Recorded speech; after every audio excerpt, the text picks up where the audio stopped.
storage, but it is something that is interesting for some of you, and so hopefully you'll learn a little bit about it. I'm not going to go into the nitty-gritty of the equation of state modeling and all of that. I'm going to try to keep it light. It's early in the morning, so we'll start with a little schematic or animation that I've made here. And this is our play town that we have there over on the right. And it's connected up through an electrical grid. And then we have a little power plant or something that generates hydrogen, and that's connected to a reservoir. In this case, it's a gas reservoir. And basically, the situation is like this, okay? So during the winter, you're basically going in you're producing less power than you're needing, right? So you have to get that energy from somewhere. But then during the summer, it's actually the other way around, okay? So you're producing more energy than you need. And the idea here is, and if you take a look at where the well is, so during the summer, you use that extra excess power to generate hydrogen, put it down in the ground, and store it so that when the next winter comes around, then you are also going in, you have less power than you need, and then you're also going to be regenerating energy from that hydrogen, okay? So you're going at zero. That's the general idea here, and that's the hypothesis behind why we do hydrogen storage, just like we've done gas storage for, I don't know, when was the first gas storage book? 50s, 60s, right? So it's an old idea, but with a bluer substance. At least it's usually called blue. So what do we want to model? And for this, we're going to be looking at this part here. That's the modeling system that we took a look at and did the work for. And it's basically for pipe flow calculations, you need to know something about the PVT, whether you want to or not. And then you have the reservoir, okay? So that's kind of the two places where we're going to be trying to do the modeling.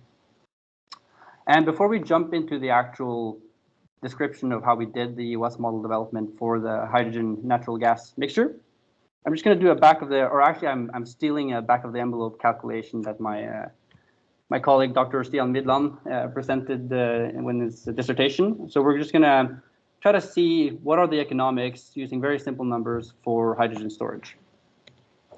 So if you look at the lower heating value, that's kind of the value that you need. That's the amount of energy that you can get from burning hydrogen. That's this number, and you can compare it versus that of methane. And basically what you end up is that it takes about 50 to 80 kilowatt hours of energy to produce 1 kilogram of hydrogen through electrolysis. And the fuel cells and everything like that run about 60 to 90% efficiency for generating the electricity. And so if you take those numbers, those rough numbers, and you set an upper and a lower limit of, if you take that energy, create hydrogen, produce it back up again, and burn it again, how much energy do you lose, okay? Or how much do you get back? That's kind of the question here. In the worst case, it's 25%, and in the best case, it's about 60%. And this is not taking into consideration transporting that energy from the power plant where you're generating the energy to the place it needs to go. So you have to take off even more from this number. Another comment here that's really important is that, I don't know if you know this or not, but hydrogen is really light. And it's about 10% of the density of methane. So even though it has a higher heating value, because of the fact that it's so light, you need to store a lot more of it to get to kind of the same amount of mass, which is what really matters here. Okay, then over to the modeling side of things. So the processes that we want to model is basically the phase calculations, and here you have three main parts. You have the volumetric calculations, the vapor-liquid equilibria. That's just the flash stuff for those of you who are not up to the lingo. And then you have the water PVT. Okay, so how does the gas mixture interact with the water? Then you have your viscosity, and here we look at the endpoint mixtures, so pure hydrogen, pure natural gas. But then you also have the mixtures in between there, so how it interacts with that. And then also we had a discussion about the choice of the model, right? Can you use LBC? Do you have to use something more advanced, something like that? And then the last thing here, I'm not going to talk anything about. If you want details about that, you have to go ask Stian, because he's the expert on this. But there's a lot of discussion around diffusion. There we talk about mixing, heterogeneity, or numerical dispersion, right? And there's a great Coates paper about conformance that everybody should be aware of that talks about these types of issues. So I would direct you first to Stian, and then if you want to read the paper, then read the paper by Keith. The first thing we'll take a look at is the phase calculations. And the laboratory measurements that we did for the study was basically you have the GC, and the GC that is measuring your compositions. But it doesn't magically pop out as a molar composition like you get in the PVT report. That's not how, that's not actually how it works. What you actually measure is in 3 different detectors, you have the mole amounts of hydrogen, you have the mole amounts of the non-hydrocarbons, and then you have the mass amount of the hydrocarbon components. Okay? And then you have to put those together and normalize everything, and that's how you get the composition, the molar composition that you can use in an equation of state modeling. Okay? That's going to be important later.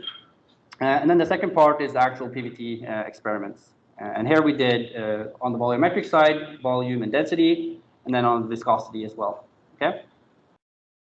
So over to the modeling, the only thing we did to match the volumetrics was to change the volume shift of methane and hydrogen using a Peng-Robinson equation of state with all the other properties given. Okay, so it only went up to C10 plus, so we didn't really care about any of the heavier fractions.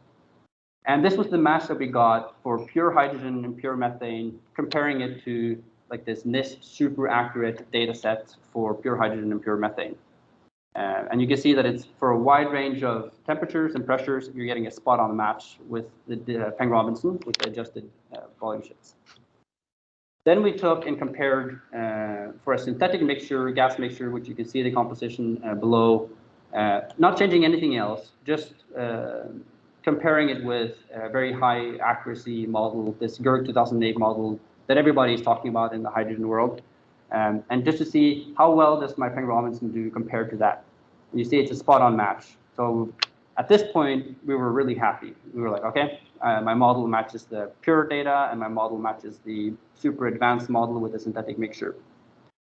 Then we started looking at the actual laboratory results. On the right-hand side, you have the gas, which was predicted accurately. The Peng-Robinson does really well for dry gases, who would have guessed?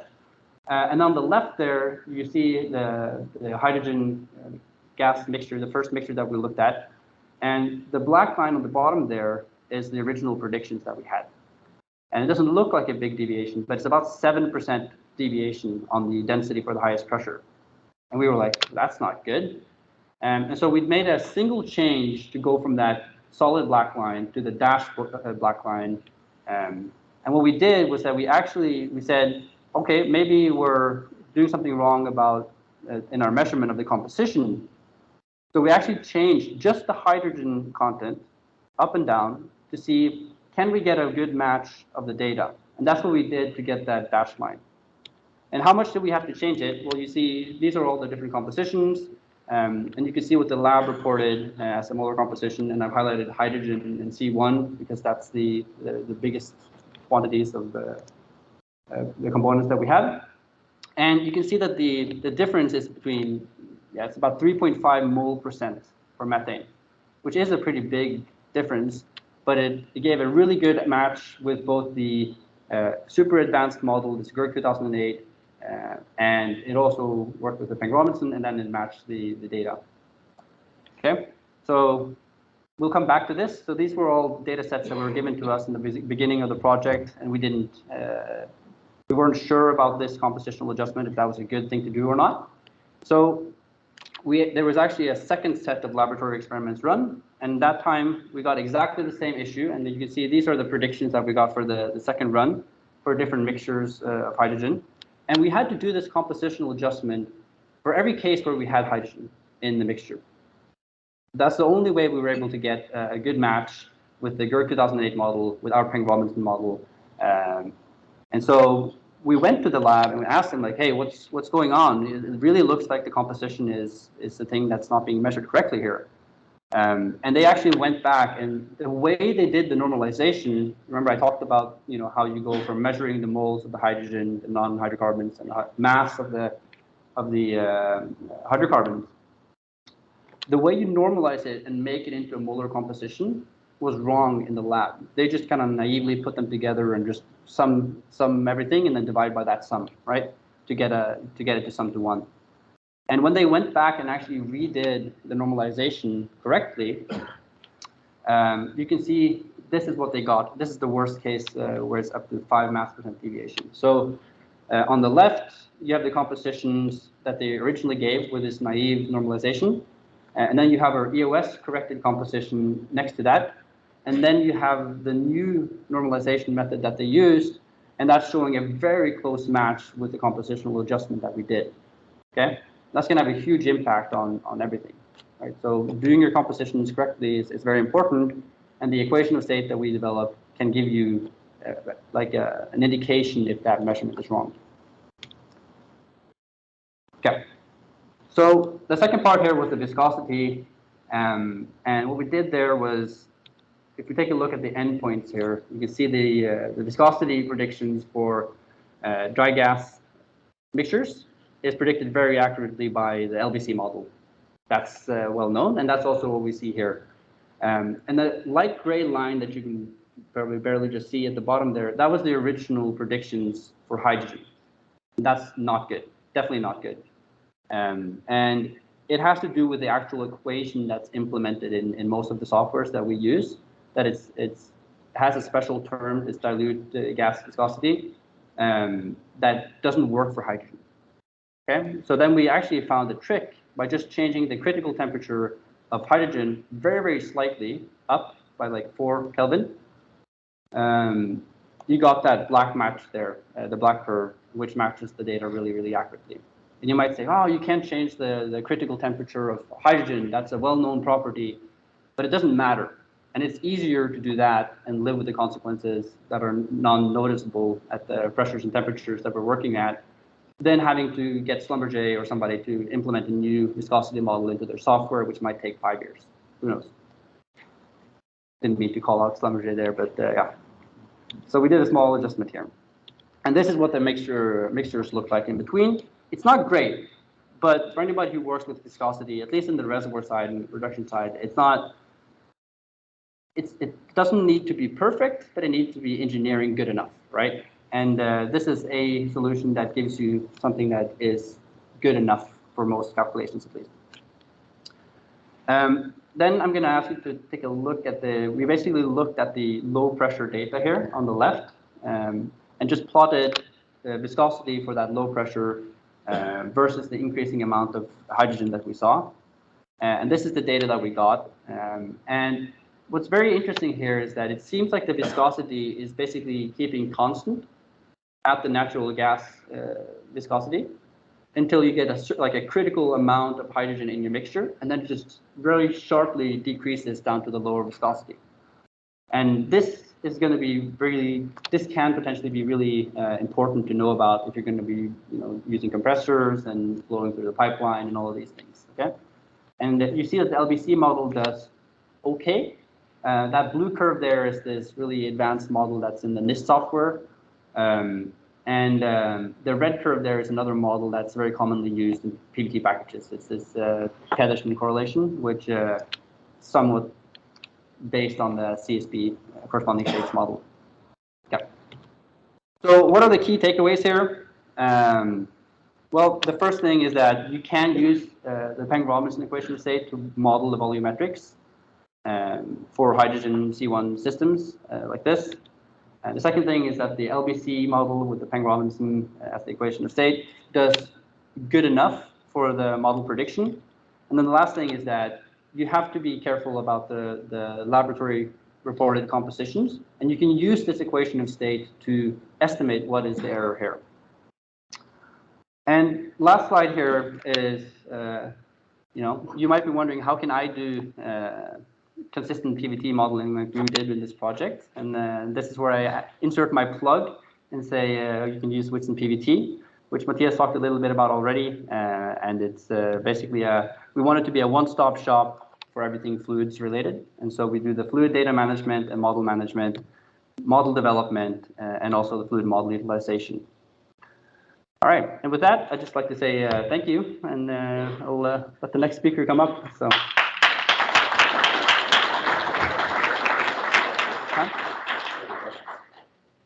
Any questions? Any questions? And you answered the full questions, right? John? You guys? Hi, John Ball from Nodal. So when you got to the point of measuring or to modeling the reservoir, did you worry about like rock relationships with hydrogen and gas mixtures in rock? Yeah, so that's has to do also with this the mixing, and there's a lot of papers on that, and a lot of the issues with this is you have numerical dispersion where it's coming in and playing a really big role and creating artificial mixing that's not necessarily there, right? If you inject hydrogen into another gas, it's going to be miscible, right?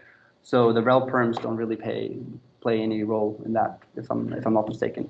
So there definitely needs to be more things studied on that, and I know a lot of the papers, they don't take these questions into consideration. So yeah. Any more? Okay, for question, kind of the RTA limit as well. I think. Okay, that sounds good. If everybody has a question about hydrogen, talk to Marcus later. Just give him a hand of applause again, and I'll do that.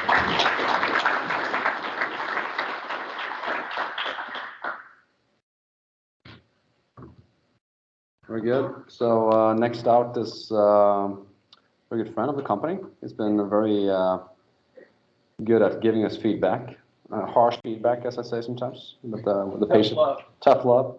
The patient needed it many times, most times. And Jason Billings, he actually lived in Norway for some time, so that's probably why I like him. He eats the same kind of chocolate as I do, and he's going to talk a little bit about basically DCA and type of workflow, which has been a lot. You know, if you look at all the features in the Wits and Plus and stuff, it's not been a big priority, and probably until this year. So our goal is to make it an order of magnitude better from this year to next year. And I'll let Jason talk a little bit about that. Cool. Yeah, I'm Jason Billings, so I've been in the industry about 25 years. Most of that, or a little over 25 years. Most of that with ConocoPhillips. More recently with 4 years with Whiting, before they got swallowed up or combined with Cord, and for the last 3 months I've been with Civitas. So that's a little background on me. So looking over the technical program today, looks like I have the least technical talk of the day. So I guess it's good to have it in the morning as well. But I'm going to argue, I was just noticing, Matthias, you don't have DCA or type curve on your banner as the last talk. Not that I was fully paying attention to the hydrogen talk, but I did notice that. So that'd be the first thing, is to maybe add it on there. You can do that too. People really don't know about it if it's not on their banner. But I'll argue that we should spend some time on the DCA topic because you know, it's fairly important, and we need a robust and efficient workflow, especially as the industry continues to consolidate, especially the example of Pioneer and Exxon just yesterday. So that was handy. So let's see, let's go forward here. Oh, let's try to do this. So I think, you know, again, for this talk to be relevant, we need to get our mindset right. You know, there's a lot of hate around DCA, especially for people from the RTA world, and including myself. A lot of hate comes from me as well. But you know, truth is that there's a reason why DCA has been used, you know, over the last 70 years and continues. I mean, some reservoir engineers, that's their, you know, main tool every day. And you know, and I think it's some of the reason why is it's you know, you can use DCA to estimate the revenue of a revenue stream of an asset or a company with limited data. You know, and my guess is, I haven't confirmed this, but you know, the multi-billion-dollar deals that have been done in the unconventional space over the last decade or whatever are on the backs of DCA and type wells. So I mean, just amazing to me that these billion-dollar deals are all, based on this very, very simple and old technology. But it's true. I guess the banks like it, so yeah, that's really what matters. But anyway, it's incredible when you think about it. At least it's incredible to me. And and I don't have a ton of BD experience, but I do have some BD experience. I don't think I was ever asked once can you do a flowing material balance, multi-phase, please, or a LTF estimate before I make this billion-dollar decision. They're based on, the technical part is just this DCA workflow. And so, what was I going to say? Sorry. Yeah, so the rest of this talk, I'm just going to highlight some of the features that whitSyn has in there now, and then some of the stuff I'd like to see added so that we can have an accurate and efficient workflow as possible for this. So the first thing is to be able to quickly upload the data into whitSyn. So there's this upload feature in there right now. One of the things when I came to Civitas was looking to get whitSyn in to Civitas. I told Matthias that I really need a Prism update or Prism upload feature in there. At the time, I didn't have access to Interdeck. I don't really like messing around with drilling info. I find it kind of clunky. And so within a month, the whitSyn team had programmed this up in there, had it ready for testing. I think now it's in the newest release last Tuesday. So anyway, credit to them that got in there really, really quickly and seems to work well from my testing. So on each one of these, I kind of have what's in there and now kind of what this more efficient one, more efficient two. So how do we make this workflow more efficient? The ability to pick custom attributes from the well header file. So as it's looking, pop up, here's the attributes that I want to enter into this project. Would be nice. There are workarounds right now, but I think that this would be a more streamlined and efficient way to do it. Also, as Matthias mentioned in his opening thing, is upload data from Aries like directly. Get at least the production and the well header data that you want from the master table up in there would also be handy, because a lot of times when you're in a BDR, that's the way this data is passed, is through an Aries database. And so you gotta play well with Aries, in my opinion. Although I don't like Aries, don't get me wrong, it's terrible, absolutely terrible. So anyway, the next thing, you may or may not know that whitSyn actually has a GIS kind of mapping function. I'd say currently it's fairly basic, I think is a fair way to put it. And it can plot up, and this is just a plot of some DJ wells. It can, given the bottom hole, toe and heel, lat long information, it can plot up a straight line. I find that fairly painful to look at. But anyway, that's the functionality now. You can also kind of lasso and group them. So that's these wells that are in purple have been lassoed, and you can group them and go to do further analysis. The other thing that's handy is you can import any shapefile, which works pretty well. So DSUs for your company, geotiers, if you want to see the actual trajectories, you can import those as a shapefile. But they all come in blue, and you can't change it. They're all this color blue. I'm pretty sure that's Matthias's favorite color.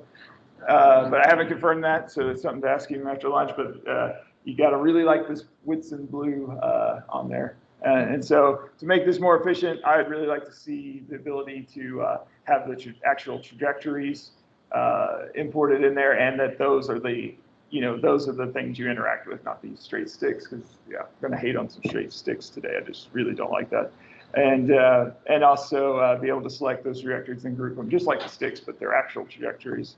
And then also, again, color. So I like to pick my favorite color to color some of these things, and be able to color by attributes you brought in from those header files and the other map features, so you can have the tiers be different colors, etc. Would be helpful on this module.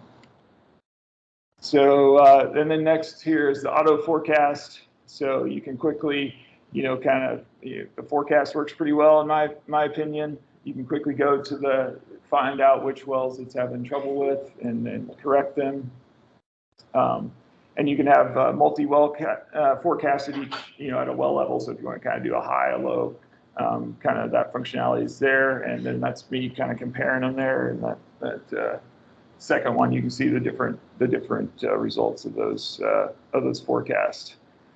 So this one works pretty well. So these things, the more efficient 1 and 2 here are more nitpicky, I'd say. But again, I would like to see a keyboard-only forecast, maybe similar to some other software, because I just find the kind of clicking with the mouse and the dragging and the control, it always takes longer, and I don't quite get what I want. So that'd be one I think really good feature is just fully keyboard. I know, if you've used Aries, that's one of the few things it does really well. And also comparison. If you do multi-forecast, I don't think you can compare the roll-up between those two forecasts, but maybe you can. I don't think that functionality is there. That'd be nice if you bothered to do more than one forecast. It'd be nice to compare them on a roll-up level. So. All right, the normalize and type well function. So in my opinion, this is probably the crown jewel of this workflow right now. It has a lot of functionality in it. If you haven't messed with it, I definitely suggest you do. You can normalize by any fluid, oil, water, gas, BOE, and liquid. So there's this other software vendor that I was using. I asked for 3 years for them to include liquid into their typeware module. So they come in every 6 months. Here's all the new features. I'd be like, hey, did you add the liquid in your typewell module? They're like, nope, we'll write that down again. So I don't have access to that. I don't know if that's in their latest version, but as far as I know, for the 3 years I was asking for it, I never got it. So needless to say, I was happy to see the liquid in it, although I don't know if I'm going to use it that much in the DJ. But anyway, it's there if you need it. You can also normalize by a bunch of stuff, lateral length, fluid pumped, and then I think the latest version you can do your own custom one. So again, this is has a lot of functionality in this module. You can also append your forecast that we just talked about from the auto forecast, and you can kind of get that full well life for your type well.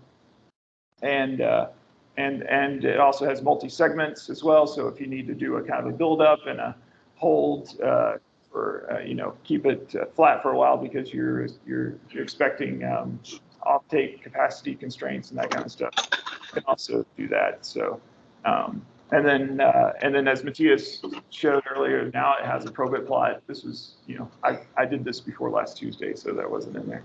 But it has a few more functionalities that aren't listed here. But one of the things I think, again, would be make this even more efficient is just a direct copy and paste of the kind of the multi-segment things that you've built for your type well, and then just paste them straight into the Aries editor instead of doing the, let's do it to a text file, export to a text file, import it as a text file, and then still have to mess with it to make it right in Aries. So that's not an easy thing to do, but anyway, a coworker, as I was talking to him about this this presentation, he mentioned that, like, yeah, that's a pretty good idea. That would be way more efficient than the text file import. So yeah, that's it. Yeah, so summary. The multi-DCA modules, currently in Whitson, if you haven't used them, take a look. There's a lot of functionality. Hopefully I've encouraged you to take a look and see what you can do with that. As Matthias mentioned, they're wanting to take this workflow to the next stage. Again, I'd put it on my banner. That's the first step, so that people know about it. And it's not like Matthias is sitting around doing type wells every day. I'm pretty sure he just messes around on LinkedIn and waits for me to email him questions, because he's really quick on getting back with me. But I'm not sure what he does all day, but definitely LinkedIn. And so, but these guys, they're not doing, like he mentioned, which was good. He kind of set me up well. It's 100% customer feedback. So yeah, we do have at least monthly I call them tough love sessions, because I kind of give them a hard time and point out all the things I like. Sometimes I like, but mostly what I don't like in the software. And so yeah. The last point here is, I realize a lot of people in this room are probably not building type curves maybe every day. Some of them are, some of them aren't, because you're like the RTA expert or you're in the RTA group. But so if you're not, I'd go and find, there are people most likely doing this in your company. And I'd find out, what are they using, what do they like about it, what do they don't. Do you even know what Whitson is? Have you ever heard of it? and get their feedback, make this a better product. So that's all I got.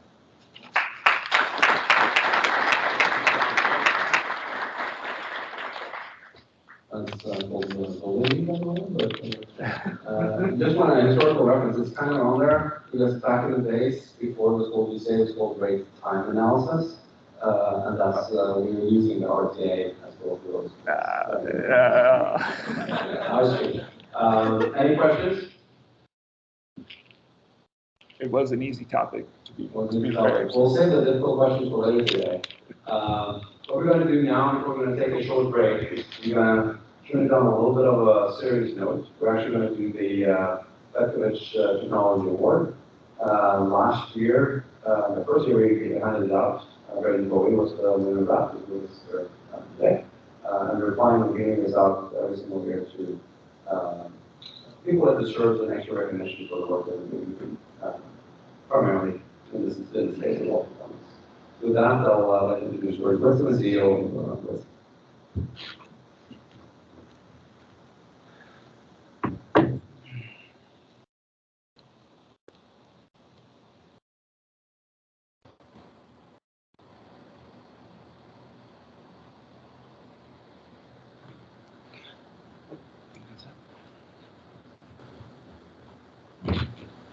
Thanks, Matthias. So this is a little bit of a serious but important part of the day. It's basically to honor Mike Petkovich and with this technology award that was initiated last year. And I'm going to kind of present a little bit of history about Mike Petkovich and some of the work he did and why we recognize him. And I'm going to be reading some. Half blind could be entertaining. This award is dedicated to the many and important technological achievements made by Mike Petkovich in the field of petroleum engineering. Its intention is to honor new technology that would have been recognized by Mike as improving the accuracy and certainty of resource determination and production forecasting. That is what he spent his life doing for Phillips Petroleum Company. Let's see. These are some pictures of Mike, but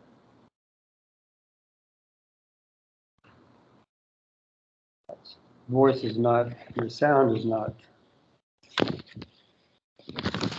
supposed to be hearing something here.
Hey everyone, we're working on fixing the audio here.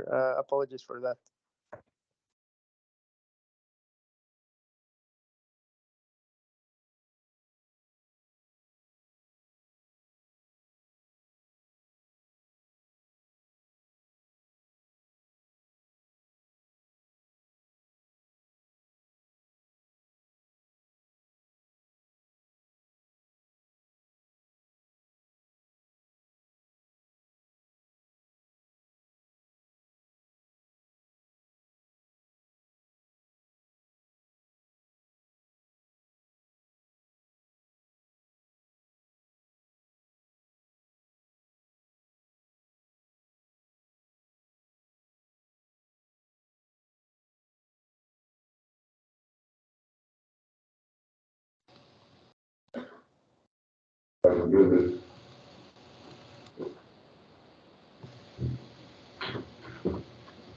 Okay. You're not going to get to see the dance now. Anyway, I'm going to tell you a little bit about Mike's journey from Pennsylvania steel mills to Oklahoma technology at Phillips Petroleum. So he was born Michael James Fetkovich in March 11th, 1933 in West Aliquippa, Pennsylvania. He was affiliated with Phillips Petroleum Company, now ConocoPhillips, during his entire career, 1954 to 1992. And he passed away February 3rd, 2020, at the age of 86. Now, how many of you have worked for a single company your entire life? So there are not many of them. Used to be the norm. So he worked for Phillips and ConocoPhillips his entire career, almost 40 years. He married his Emily in 1954. This is 2 years before I was born. She passed away far too early in 2000. Mike and Emily had 4 children, Laura, Michael, Eddie, who's here with us today, and Kit. He had 13 grandchildren and 2 great-grandchildren prior to his passing, with I think at least 4 more after. Where's Eddie? Yeah, you have to correct me on any of these things that have changed. Why am I talking about his grandkids? Because I'm a grandfather. And, you know, they're certainly as important as kids themselves. And in fact, sometimes more important. Mike studied petroleum engineering at the University of Pittsburgh. He graduated with a Bachelor of Science degree in June 1954. He received his PhD in 1989 from the Norwegian University of Science and Technology. His PhD was based on a collection of 16 papers and publications that he wrote during a quarter century, from 1964 to 1988. The 2 PhD examiners were Dr. Hank Ramey and Dr. Roger Raghavan, who I hope everybody here knows about.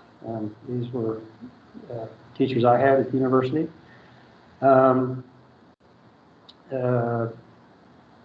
Let's see, Dr. Ramey was Dr. Raghavan's PhD advisor, I believe. We have to get some correction on this. And at Stanford University, Mike Fetkovich was introduced to transient fluid flow in porous media in the 1960s at a course given by Dr. Ramey. And I remember him telling me about that course changing his life. And it basically influenced all the work that he did later in publications that we mentioned, the innovations on water influx and modern decline curve analysis.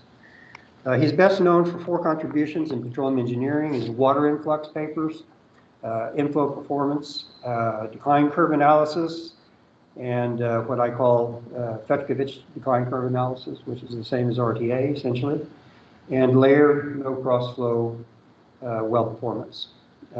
Particular papers that were, I think, very significant was the simplified approach to water influx calculations, finite water systems, 1969. If you've ever worked with water influx in any type of reservoir, you've always heard about the Fetkovich water influx model. The isopropyl testing of oil wells in 1973 using data from the Equifisk field, Chalk, 7 billion barrel field in the North Sea, the first major discovery there. Multi-point testing of gas wells, 1975. This basically precluded or predated nodal analysis. Basically, it coupled all of the reservoir and pipe flow, well tubing, and pipe flow calculations into a single well performance equation for gas wells. His decline curve analysis paper, which was in 1973, that's what, 50 years ago, if I count right, where he introduced all of the theoretical foundations for the ARCS equations, which were boundary dominated equations, where the exponent B is basically talking about the compressibility system. Multi-phase systems have different values of B. He talked about tying it to the infinite acting behavior of wells prior to reaching boundaries and so forth. Talked about superposition, rate normalization, etc. And then his last papers on depletion performance of layered reservoirs without cross-flow in 1988. Mike was elected to the National Academy of Engineering in 2005.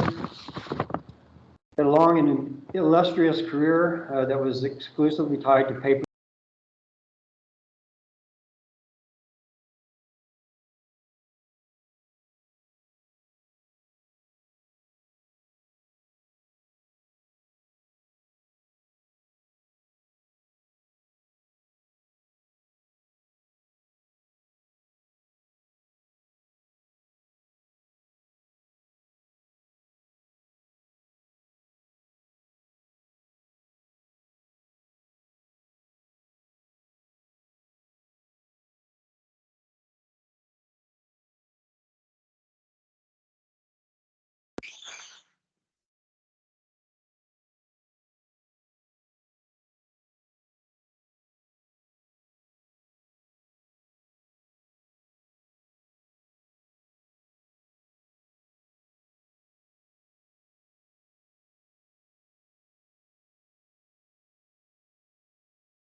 Don't hit Oh, okay.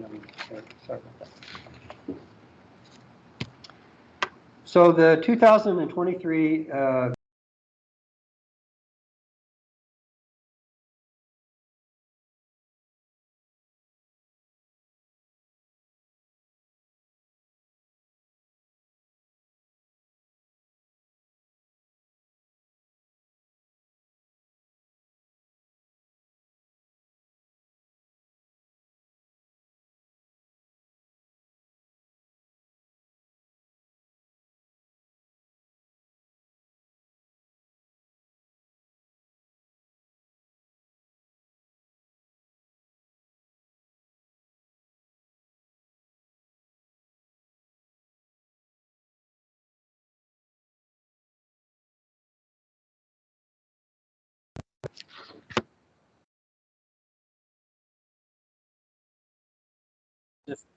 Oh.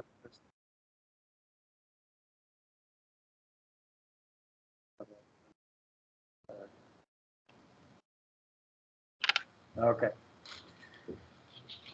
So this is the my kind of summary of the flowing material balance work that was presented by Leslie and Barry in a paper, I think it was 2 years ago, which is being recognized today. What I can say about this method is that it works. Many hundreds of test examples with 3D reservoir simulators prove that it works, and many thousands of wells that have been analyzed with the method have been characterized with a reliable estimate of the drain pore volume, or at least some lower estimate of that pore volume. I think we can safely say that we don't know exactly why it works, and as Leslie and Barry write in their paper, the fundamental assumption leading to the method cannot, to our knowledge, be proven mathematically. Maybe Leslie wants to make some comments on that when he comes up and receives the award. Now, just to show you, basically we're taking this kind of data to use the method, gas, oil, and water rate, and flowing bottom hole pressure. That's it. No rel perms. You need a PVT model. You need a valid and accurate PVT model, even for complex fluid systems. And I think we have that to offer in the software, if I'm not wrong. But that basically is what you need, that and PVT model. And you make this plot, which is basically, you have to read the paper to understand it, but try to summarize it in this beta term. Is basically just keeping track of all of the mass of the different products that we're selling from the well, and take that data, put it in that plot, and then the slope of that line gives you the inverse of the pore volume being drained. And in addition, once you've done that, it will tell you what is the average volumetric pressure as a function of time from day one on. And then that can be used in, for example, in IPR analysis and other applications. So that's a calculated property. So you go in the flowing bottom hole pressure, rates, you get the estimate of the pore volume, and then from that you get the average pressures calculated straight out in a consistent way. So that's kind of a summary of it. Now, Eddie Fedkovich, who worked with Leslie and Barry when they developed the flowing material balance at Cimarex, now Coterra, is here to present the award in memory of his father, but also to mention as a colleague his perspective on this work at Cimarex. Eddie, thanks for being here.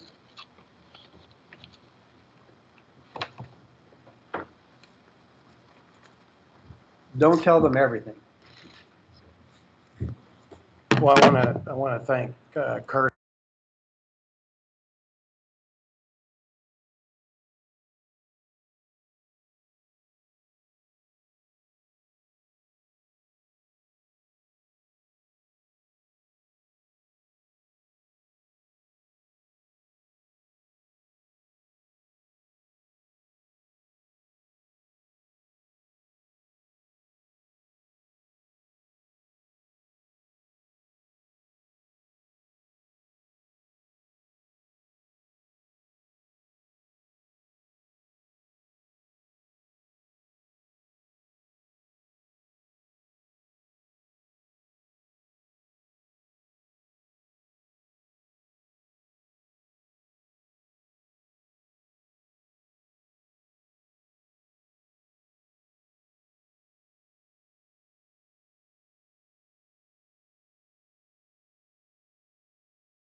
fill up a whiteboard in one's office, and then they would move to the whiteboard in the other office. Then they would move away, and then they would both be programming in Excel, come back together and continue to work the problems. And there was always a fight, a good fight to figure out, well, because of all these changes going on with the well designs, what's the right answer? It was all about what EUR are you going to get? We need answers quicker because we're drilling so fast. And Leslie and Barry were thinking about this, I think it was, to Leslie's credit, the mass issue, and started working with that and began to see that it was really working. It was holding together, and we started getting answers. They started getting answers sooner, which allowed the company to be, to be more dynamic and flexible and more accurate in making their future decisions. So I believe the work was very instrumental. I'm proud to say Barry and I were the ones that were instrumental in gaining permission from executive management to allow the technology to come to Whitson. And I think that anybody that's read the paper realizes it is a very important paper. It is a very different approach, but it's an accurate approach. And I think it's something my dad would have been very interested in. He would have had lots of questions. But I think it's a technology, it's a theory that would have been right up his alley. Till the end, he was still calling me, telling me, you need to read this paper, you need to read that paper. And I think this would have been one that he would have been very, very, very interested in. So Leslie, would you please come up?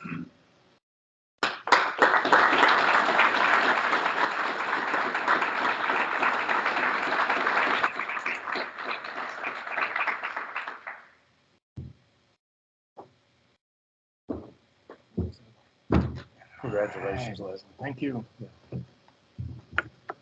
I won't keep you too long. Barry is a much more eloquent one of us, so he would have had a long speech. Mine is going to be very short.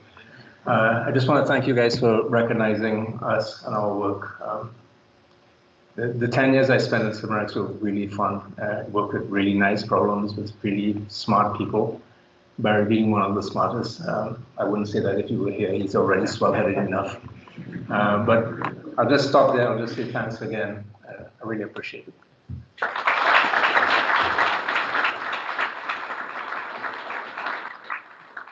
Awesome. So on that note, we'll take a quick bathroom break around 10 minutes. We'll be back in 10 minutes. I'll make sure that everybody's back in 10 minutes. Trust me.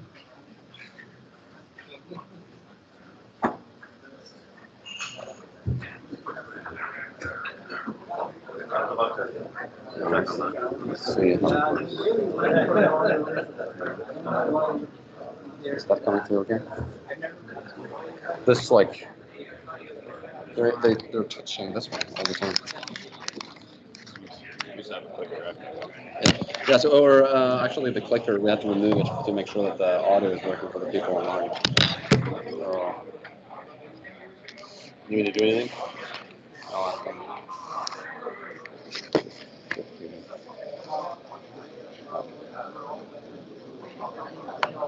Now it's your presentation, right? Or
All right, thanks, Matthias.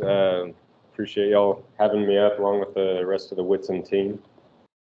My name is Jeff Van Wageningen. I'm a production engineer, also a project manager for our integrations at Formentera Operations. We're up in Austin. Let's see if this to work. Okay. Yeah, so let's do this. All right, so my background is production engineer with BP, out of school, working North America Gas. Then I moved up to Austin with Parsley Energy. Had to get into the Permian. Gas price just wasn't taking me anywhere. Worked the Permian for a little bit until we got gobbled up by Pioneer. Now they're going through that.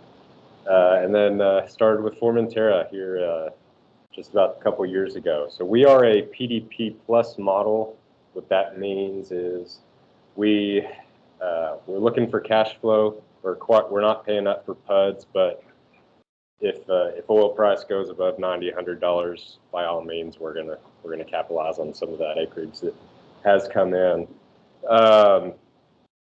And so really the prize that we're after, a little bit of background on where we have upside in our business model, is really looking kind of in the longer term of the well life cycle phase. You know, I was thinking about it on my drive in. I drove in this morning. As an analogy, you know, we bring these wells online. I've got stable flow. My RTA model is working. You know, I'm on the highway. I'm driving 70, and then I hit Katy. Traffic backs up. You know, what do I do? I apply my black box ABCs, my assumptions, my B factor out of thin air. I apply my deliverability constant, you know, up a couple thousandths, get my model working. I make it to Whitehall. All right, you know, and then over here at the back end, well, we just won't worry about this over here. Elvis has left the building. But really, so what this talk is really going to be about is stability analysis. You know, we have the front end where 80% of our cash flow, our PV, pays out. That's where the RTA model works. But what then? You know, how do I extract value? How can I use whit'son and the workflows, the RTA process, to put some bounds on my assumptions and really know or kind of give myself a target on this value that I'm after. So I talked through kind of this well life cycle. We're applying that. This is going to be for, you know, gas wells, volatile oil wells, you know, the black oil stuff where we're using pumps. You know, that we're kind of thinking about opposite of what this talk is about. We're trying to separate our fluids down the hole to get a liquid phase, you know, not a multi-phase approach. But you look at this plot. When you look at this plot, you know, we are not seeing, you know, when we are trying to build our IPR curve, our deliverability curves, you know, an assumption that goes in is a stable flow condition. And really, you know, the stable flow condition in these unconventional well sets is a very small portion of the upfront portion of the well life cycle. And then you get into the later, you know, the later 80% of a well's life, and, you know, what looks, you know, we apply DCA as Jason was talking about. You know, we've got a smooth line, but, you know, when you actually zoom in, we've got off time, and we've got, you know, we've got injection rates off time. That's what we can use to try to get these wells back up to what this technical EUR should be that we're able to achieve.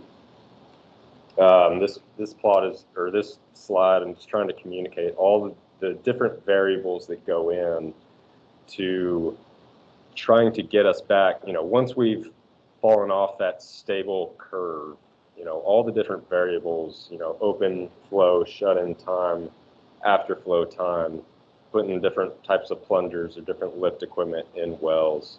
You know, as we deplete our reserves, you know, it's dynamic. We change these set points. But again, you know, just showing all these different variables coming together at any point in time, this instability equation how do you address it in the models and the software? So that's where whitSync comes in. At the end of the day, when we talk stability in gas wells or volatile oil wells, we're talking about the critical velocity required to produce this multi-phase well and as close to stable as possible. So we've been working on getting some of the modern correlations built into the software so that we can actually see, if I'm not drilling my well, I don't know what my type curve is going to be. I don't really have a good look at what that technical EUR should be at right away coming in. I'm already in an unstable phase when I'm bringing this well in. How can I rapidly diagnose that? So I guess for a poll for the group, who here is familiar with Turner and Coleman equations? So for the folks on the phone, it's probably, 50, 60% of the room. Raise their hands. Raise your hand if you're familiar with the Belfroid correction to Turner and Coleman. Got one in the back. All right, I love it. And then, the most recent work is by Dr. Anand Nagu. He's put out several papers. The first was a new critical rate calculation in 2018, and then he's also put a few out here in the last year or two. Really going back to first principles and trying to put a correlation together that accounts for all the different parameters that go into this critical velocity concept. So Coleman and Turner were really about force balance on the droplet. What do I need to make sure that liquid droplet makes it all the way up? Over time, we started to include liquid film on tubing walls. And now, going back to, now with Nagu, we're trying to really incorporate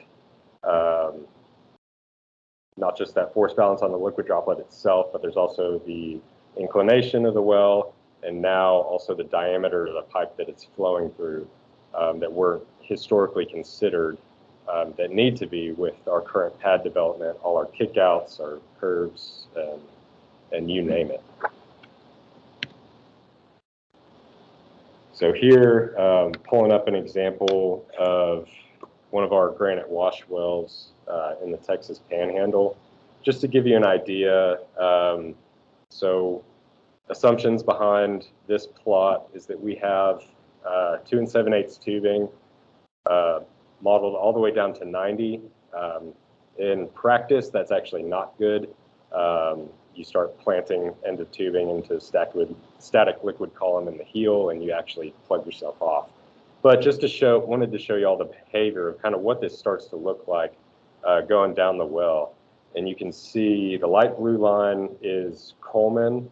And then as you get down into the curved portion, I don't have have the inclinations here in the table generally, but so Coleman, or modified Coleman, the Belfroid modified Coleman model kind of gives us this highest critical velocity at 45 degrees. Nagu has come in and shown with his correlation that we're thinking more that it's really end of tubing dependent.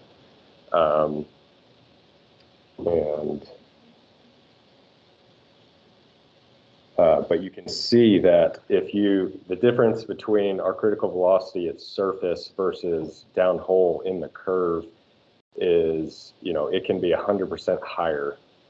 And where in practice, in operation, where we don't typically have access in onshore to bottom hole flowing pressure data, a lot of service companies, a lot of engineers that I've worked with in the past, they'll take that surface pressure and they'll run with it. And as you can see, you're under predicting by 70 to 100%, and then you are doing decline curve analysis on a well that is not performing optimally, and you're leaving value on the table. So here's a plot. This is from one of Nagu's papers, the 2018 paper that he presented his equation in. It shows the difference in EOT placement or end of tubing placement in the curve. So 0 degrees right at the vertical section. End of the vertical section is far on the right, and then 90 degrees all the way on the bottom to the left here. And you can see that we're, when we take this critical velocity calculation all the way to the sand face in these wells, that really adjusts and can be quite significant as to the critical velocity that is required to actually lift these wells effectively.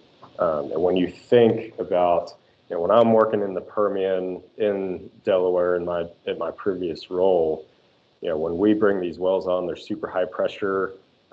We end up setting our tubing in the vertical section just because that's where we can get a packer. And we really don't need anything more when we have all that deliverability.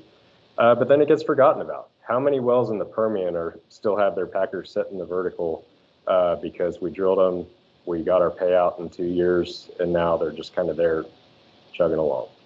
How much value is left behind by not going down and actually running that tubing a little further in, taking into account the instability that exists, and then applying that to really get back to what that technical EUR should be, or we thought it should be.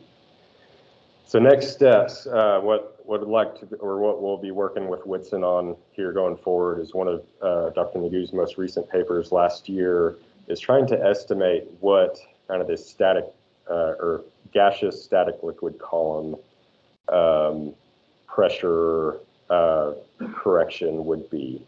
If I've got my tubing all the way down to the vertical, I'm within my critical velocity limit. I know I have stable mist flow in that section. My gray correlation, my Hagedorn Brown correlation, my industry study group correlation probably works pretty well. But what about the curve section below that, where I know it's unstable? I know I'm reversing fluid flow. I'm trying to flow gas. Gas is going one way, liquid's going the other. I've got a lot of friction, and then I've got a lot of gas entrained in that liquid trying to make it up the curve. So going to see if we can use this workflow to diagnose what that true bottom hole pressure will be. Because if we only use the current correlations, we're going to underpredict our flowing bottom hole pressure, and then I'm back to, guesswork on, well, I'm showing this flowing bottom hole pressure here. It's not what my production at surface is showing. Where am I? Where am I? I'm back to my black box. So in summary, I think that's my last slide. So in summary, with whitSyn, what I see the value here, what I'm really excited about is I've got a lot of this new modernized workflow built into the software that I can plug in and try to put bounds on some of those assumptions that I've always historically made.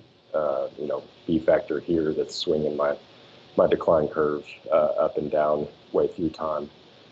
Once I can trust my production target going forward, then I can be much more sure, much more confident in asking for that money from management to go do this project and enhance our, protect our future cash flow profile.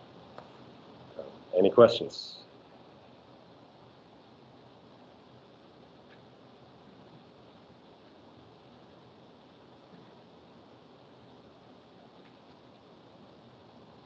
I think Nickelodeon and is something that I've had in the summer probably. That's pretty rough. I'm curious, have you or anyone else looked at performance assessment at all? If you got a well in like this for a day, okay, and then you put the well back on, and you just roll back until you reach that rate limit, okay, and you start back in. How much loss do you expect for having studied this from the shutdown? Because when the well shut in, the gas is still flowing from the well. Sure. You charge your well back on, you're going to get a lot of that so-called lost gas right away. So is there a lot that would be lost if you try to shut it periodically and you go back to a higher rate? Or is that just something that would not work operationally? I'm just curious. I think you're right on the money. You know, really our tools as a production engineer in a gas phase or gas lift setup is off time.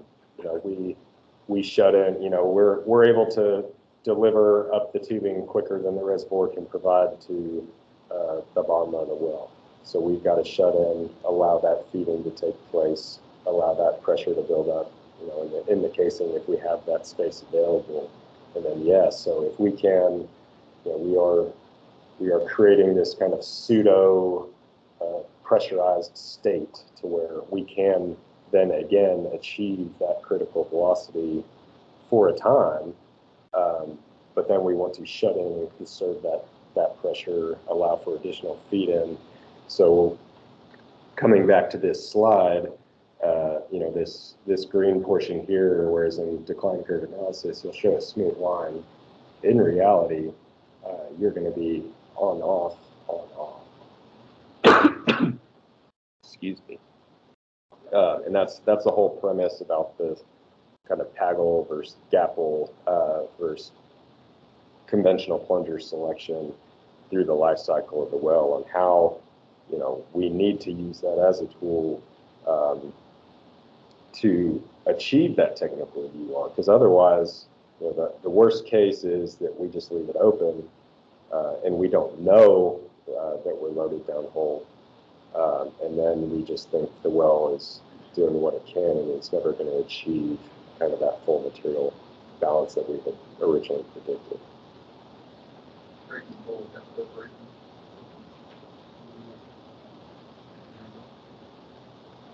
First of all, I have one question. Kind of a generic question. What's the size of the price here when you optimize the tubing placement, the percent increase in EUR versus the cost of the workover? Yes. That's a classic engineering answer. It depends. I'd say, you know, it can be, it depends on the well and kind of, you know, we as an industry, you know, especially based off of Curtis's question here, is like who has stayed with one company for their entire career. You know, we're all jumping around, we're all getting promoted. No one's really sticking around for the 10 years that it's going to take for this well to drop below and reach a point where it needs evaluation. So you're coming in blind, and so it can be,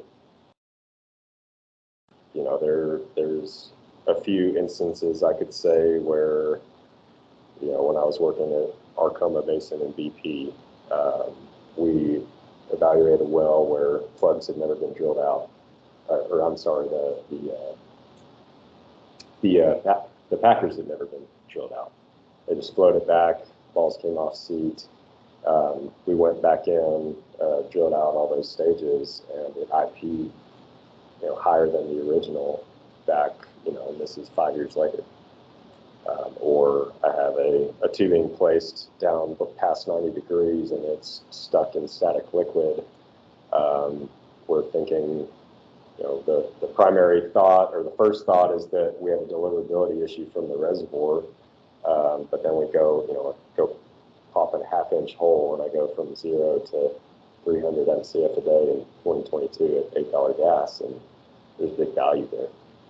So it just depends. I think we'll, just because of time, thank you so much again, Jeff.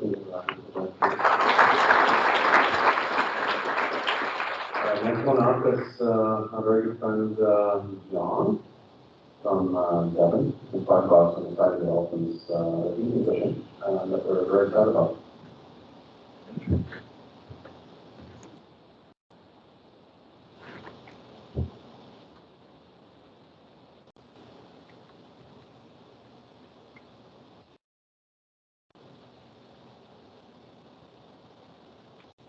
you know, just these back. Thanks, Matthias. All right, good morning. Good to be here. I appreciate the chance to come in and speak with y'all. Certainly appreciate the folks over at whitSun, not just for a great product, but also for this conference. It's always good to get the chance to come together and try to learn from one another. So certainly appreciate the opportunity and the chance to be here. All right, so from a slide standpoint, we're going to run through a little bit of background. We're primarily going to focus in on nodal analysis.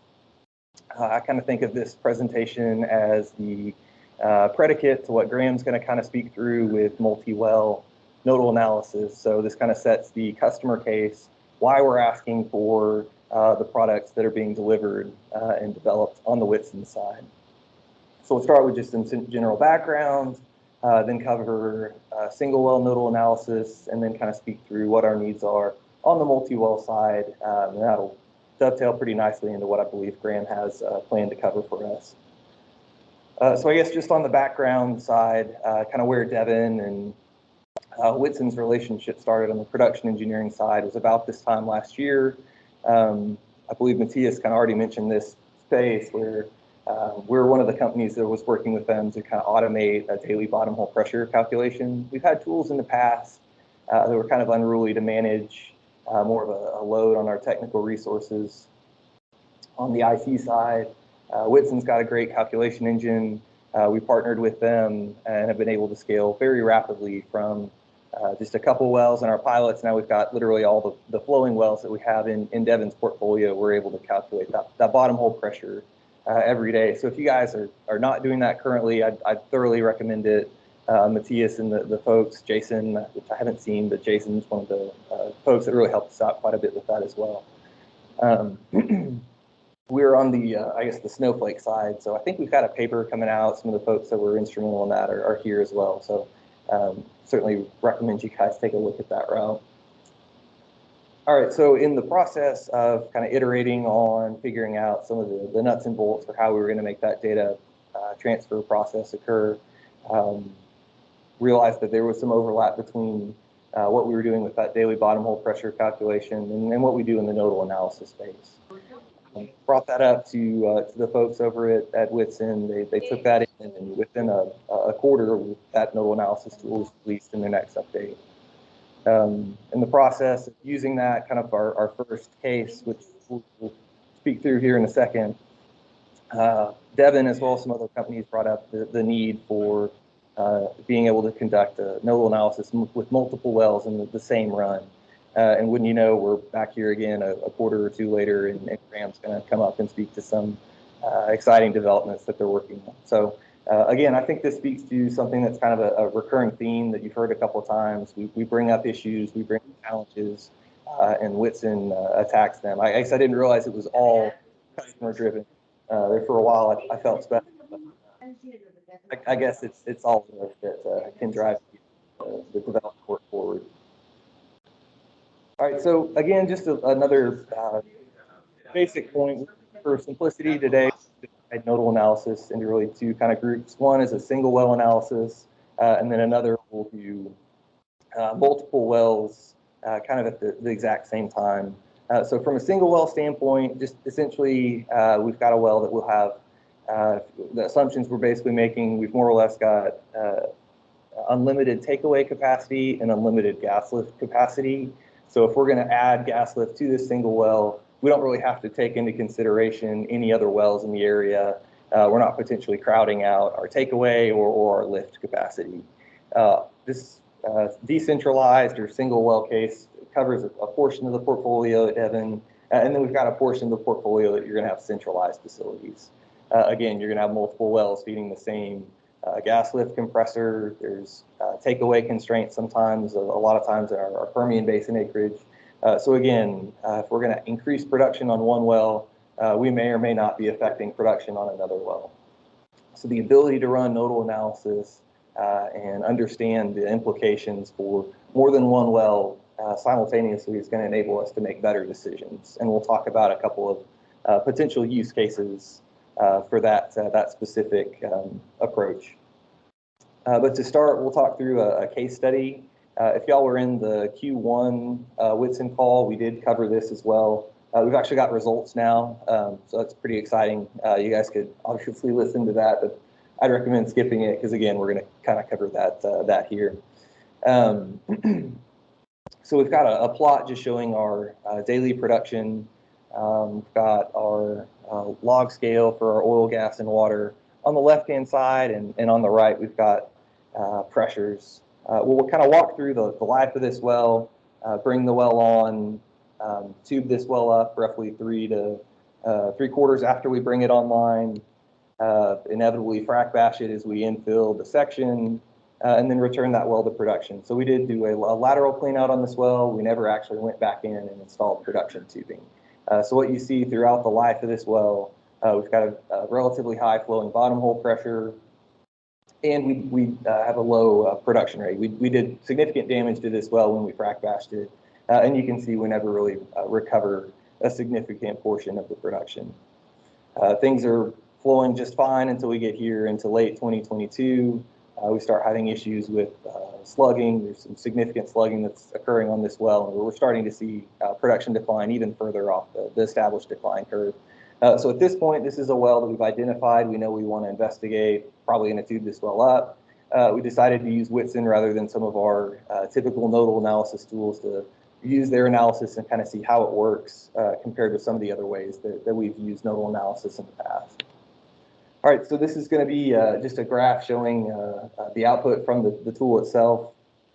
The right-hand side is the plot. We'll cover that here in just a second. On the left-hand side of the screen, you can see the user interface. So through the software, you're actually able to select production date. You can get pressures, bottom hole pressures, or what really kind of distinguished Whitson and is extremely interesting to us is that reservoir pressure calculation.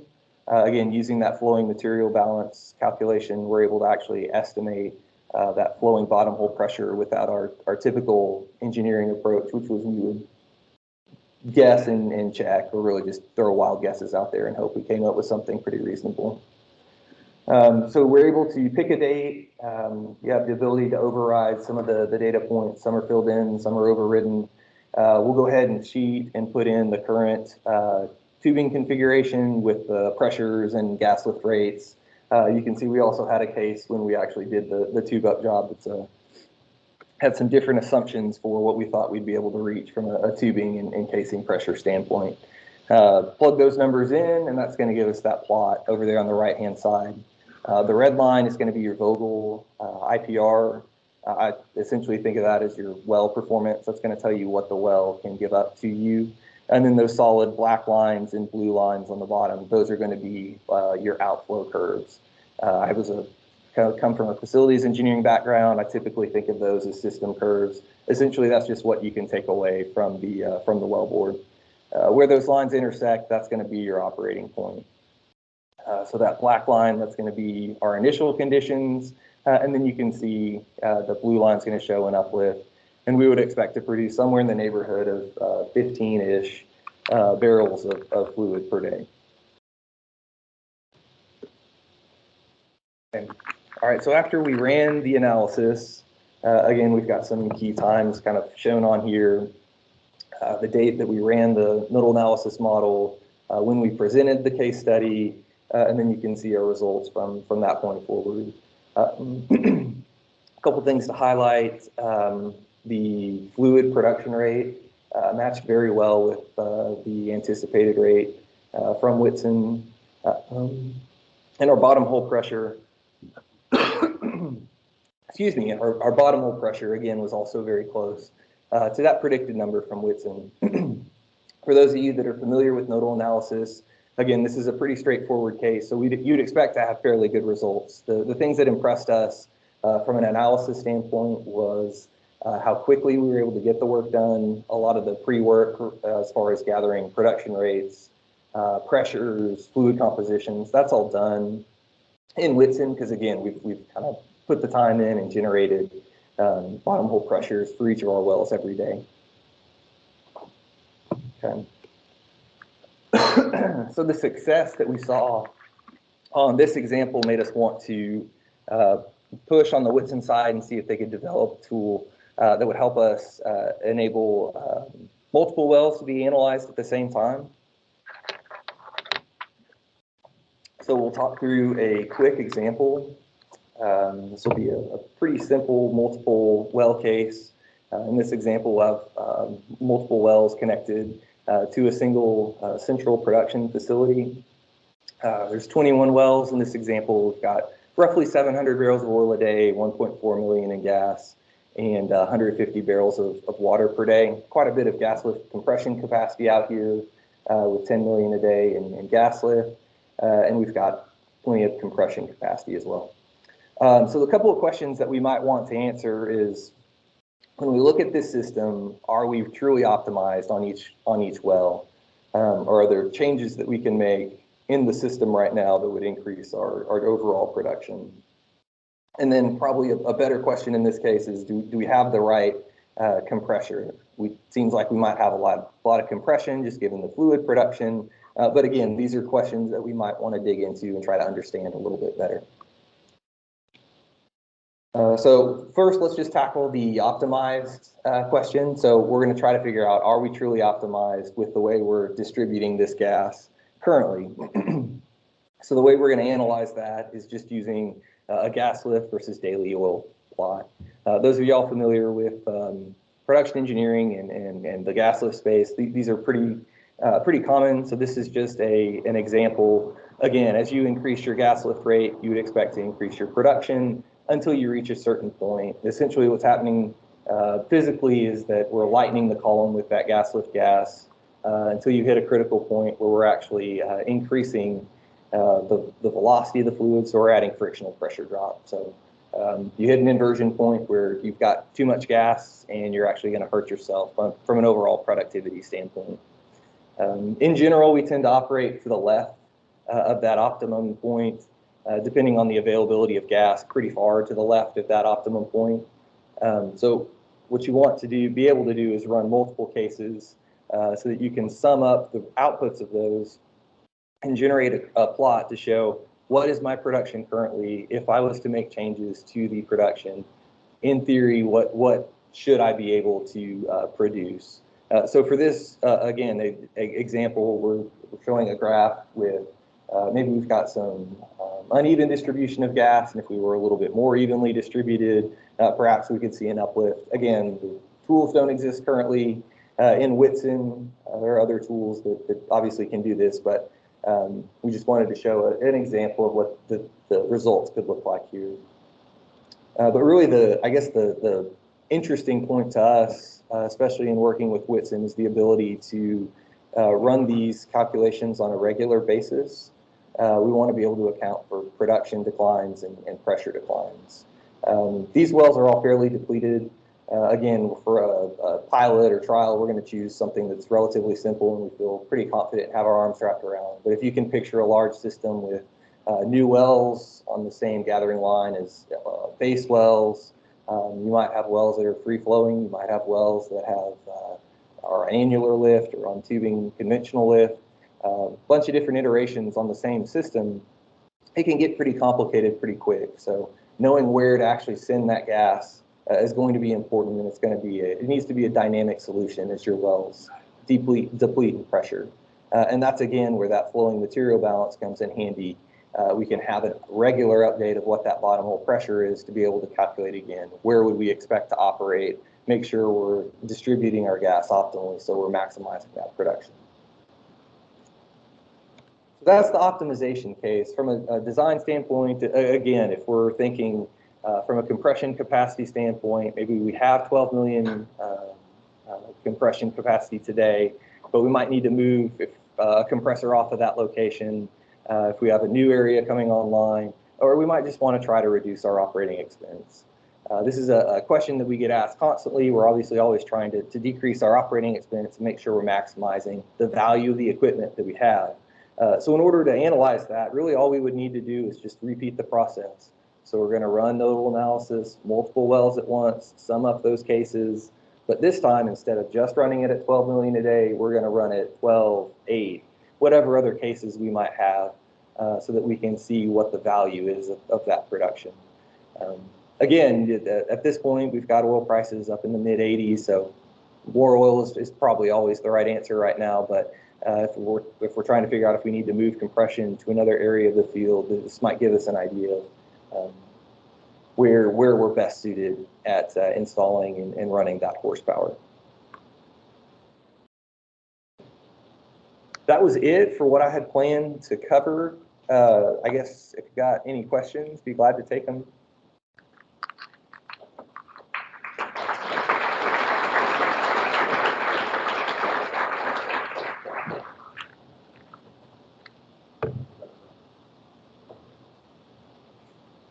All-time phenomenal time here. John, thank you for sharing your thoughts with us today. And maybe Graham will cover that with topic productivity, energy, optimization, ICR, to ELP matching and optimizing gas and so forth. Depends on your PI and the way that PI is constant. We have one plus, but you have to change the fill down, you can get the rate you want. But most of the problems here today in the United States they are energy, and ICR is not constant. How do you think from the energy and also the software that duration of the optimum point that you found will last, and how do you manage that in the field? Sure. Yeah, that's a great question. Again, I think that goes back to the need to have an estimate of what that reservoir pressure truly is. That's where there's value in that flowing material balance, where we're able to kind of back into what we think the tank pressure is. That's usually the unknown variable that there tends to be the most guesswork associated with, in terms of like trying to reduce the uncertainty around the flowing bottom hole pressure. We do have gauges in some wells, so we do have a decent idea of kind of how well the correlations perform relative to actual data over time. But again, you're exactly right. You would want to calculate that on a regular basis. I think what we've probably pictured, at least internally, is like a weekly call, run this program, kick out numbers, either put those in the hands of engineers, field operations staff, or even better, just push it directly to the end devices, make the changes to your gas lift set points, and then see what happens to your production.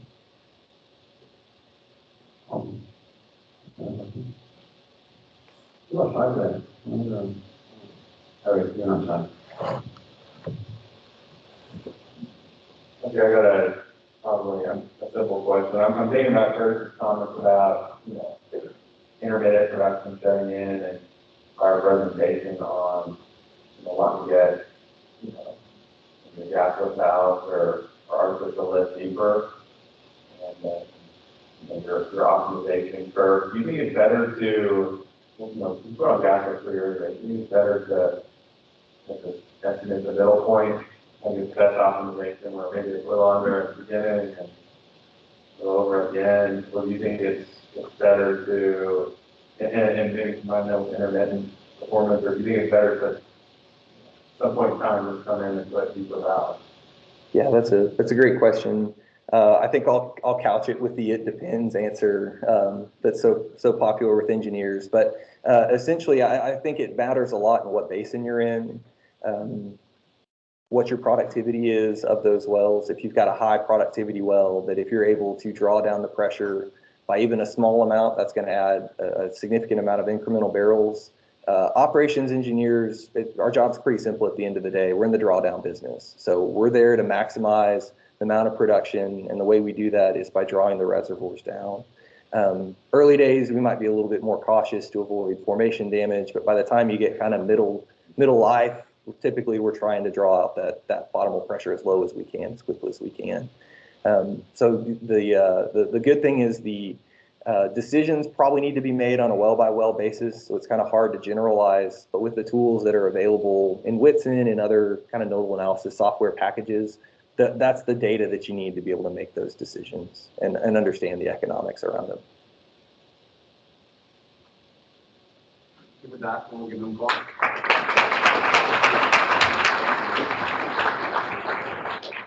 Thanks, John.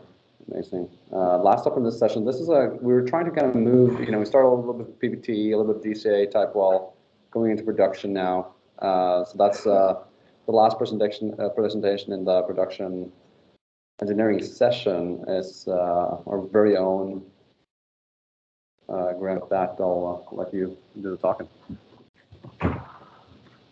Thanks, Matthias. So last night I flew in from Canada, or as you might call it, America's hat. And I was talking to my friend Steve. He was surprised at how quick it was for me to get here. So I had to kind of remind them, Canada's up here, US is down here, so I had gravity on my side to get down here really quick.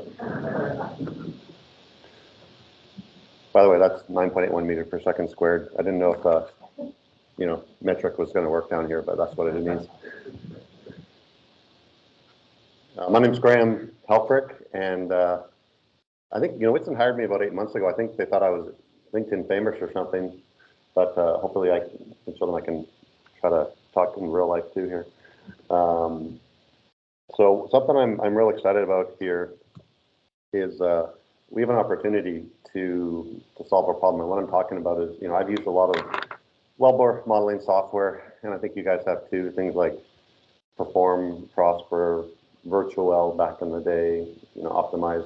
One thing I find when I speak with people who use these tools is, there's no alternative, right? Like you're kind of stuck with something that does some things, it's not easy to use all the time, or the support might not be what you're hoping for. So what I'm excited about is we get to make something here that hopefully, I'm not saying you're going to jump out of bed in the morning and think about it right away, but I think it's something that we can enjoy using and get results quick, and I'm really looking forward to that. I think Matthias mentioned this idea of a bridge between reservoir engineering and production engineering. And so I kind of think about, the sand face as that opportunity for reservoir engineers and production engineers to shake hands. I'm a big fan of reusing any work that's already been done. So, a lot of people in the room, you've done your RTA workflow in Whitson. So if we can squeeze more out of that, say this is my current reservoir pressure, this is the well's productivity now and in the future, I'm a huge fan of that. So we're going to talk about where we're going in that direction. I want to mention too, I see my friend Efren at the back, and it was probably 10 years ago, we were doing this thing called the Eagle Ford Community of Best Practice, and it was way back then we were talking about IPR curves, going from conventional wells where we had boundary dominated flow. That's where these IPR curves, that's what they were meant for, where the productivity was pretty stable in the future. And how do we address the fact that these unconventional wells are not in boundary dominated flow? What does that mean for the productivity of the well? What does that mean for the future IPR curve? What do we do? So, that was 10 years ago, right? Where have we come? So I'll be talking about how Whitson's going to solve that problem and see what you guys think, all right?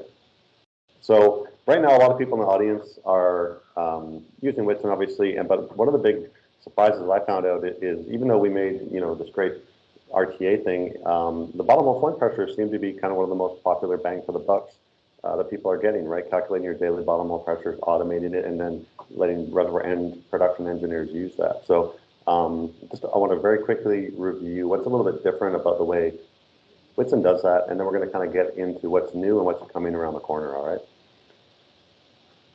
So,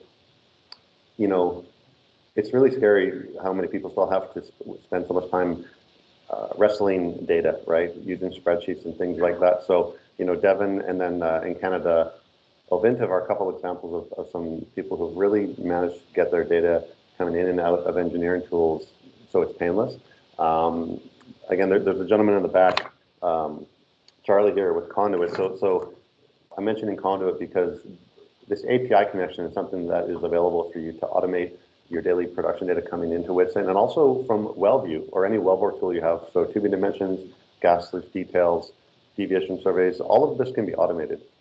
And Conduit is a company that if you don't have the IT bandwidth or experience, they can very quickly and very affordably get all of this plumbing performed. And that just means when you launch Whitson, you'll see your production data in there, you'll see all of your wellbore details, and you'll see your daily bottom hole pressures calculated. So just again, kind of some low-hanging fruit if you're not doing that right now. You can talk to anybody here at Whitson and we'll get you guys connected with them.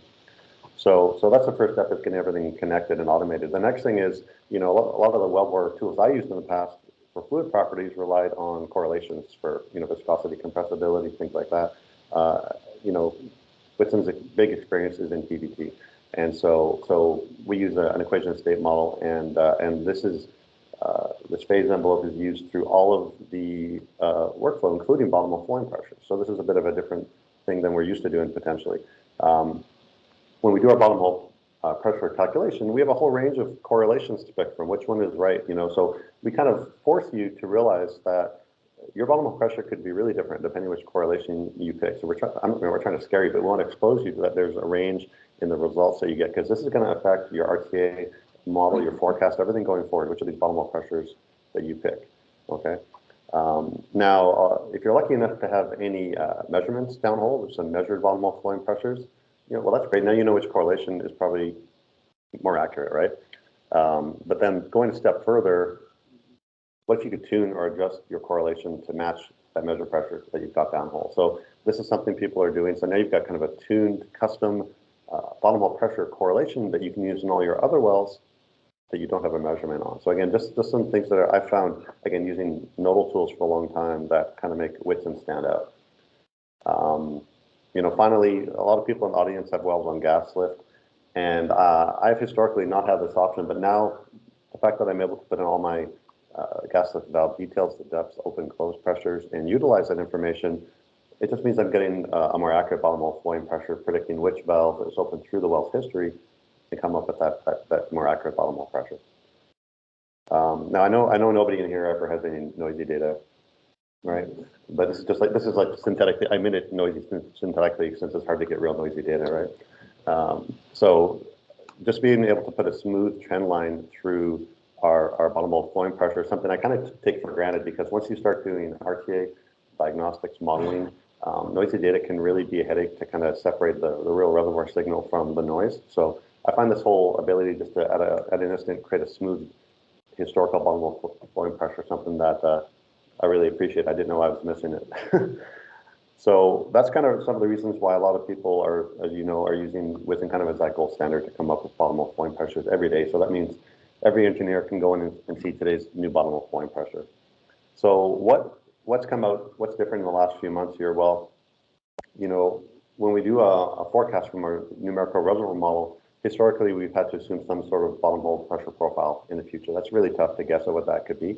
And we're also ignoring the tubing hydraulics. So, you know, of course, on request, now we're able to specify a tubing head pressure, which we know a little bit better than a bottom hole pressure, and then iteratively estimate what that bottom hole flowing pressure will be, and therefore what the rate response will be from the reservoir model. So just a little thing that people need and want.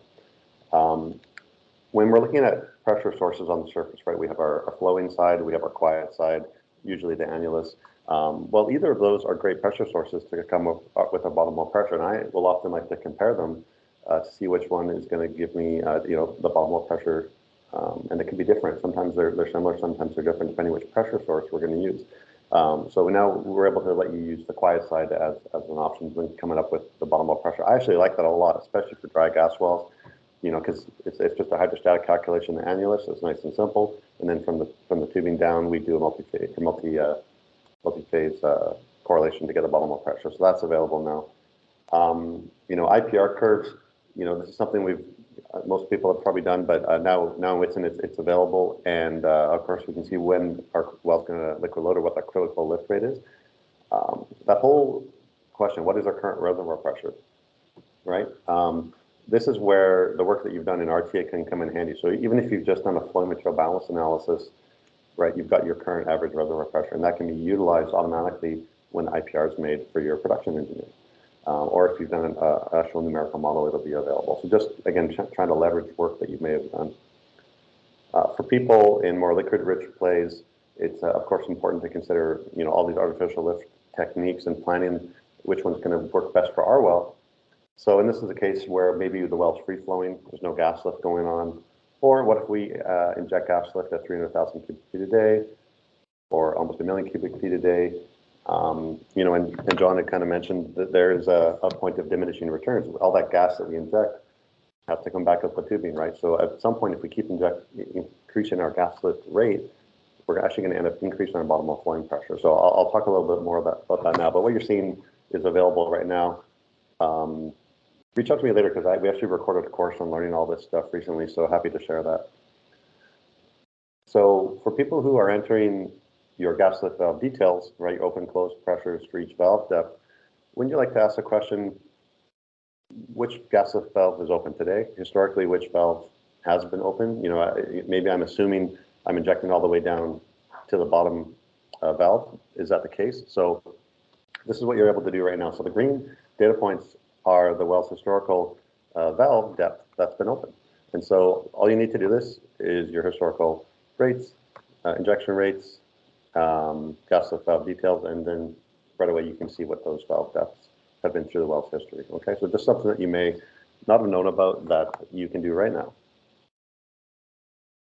So let's talk about where we're going here. Okay, so this really dovetails well with John's talk, and I think I might have to thank our friends at Diamondback for first mentioning this to me, but I'm sure a lot of people have done this manually in different ways. So on the y-axis chart, we have what our fluid rate is, or we can even do our oil rate if we want, and then on the y-axis, yeah, and then on our x-axis we've got our gas lift injection rate. So, you know, as we increase our gas lift injection rate, we hopefully expect that's going to help, you know, reduce the flowing pressure in the well, increase our liquid rate.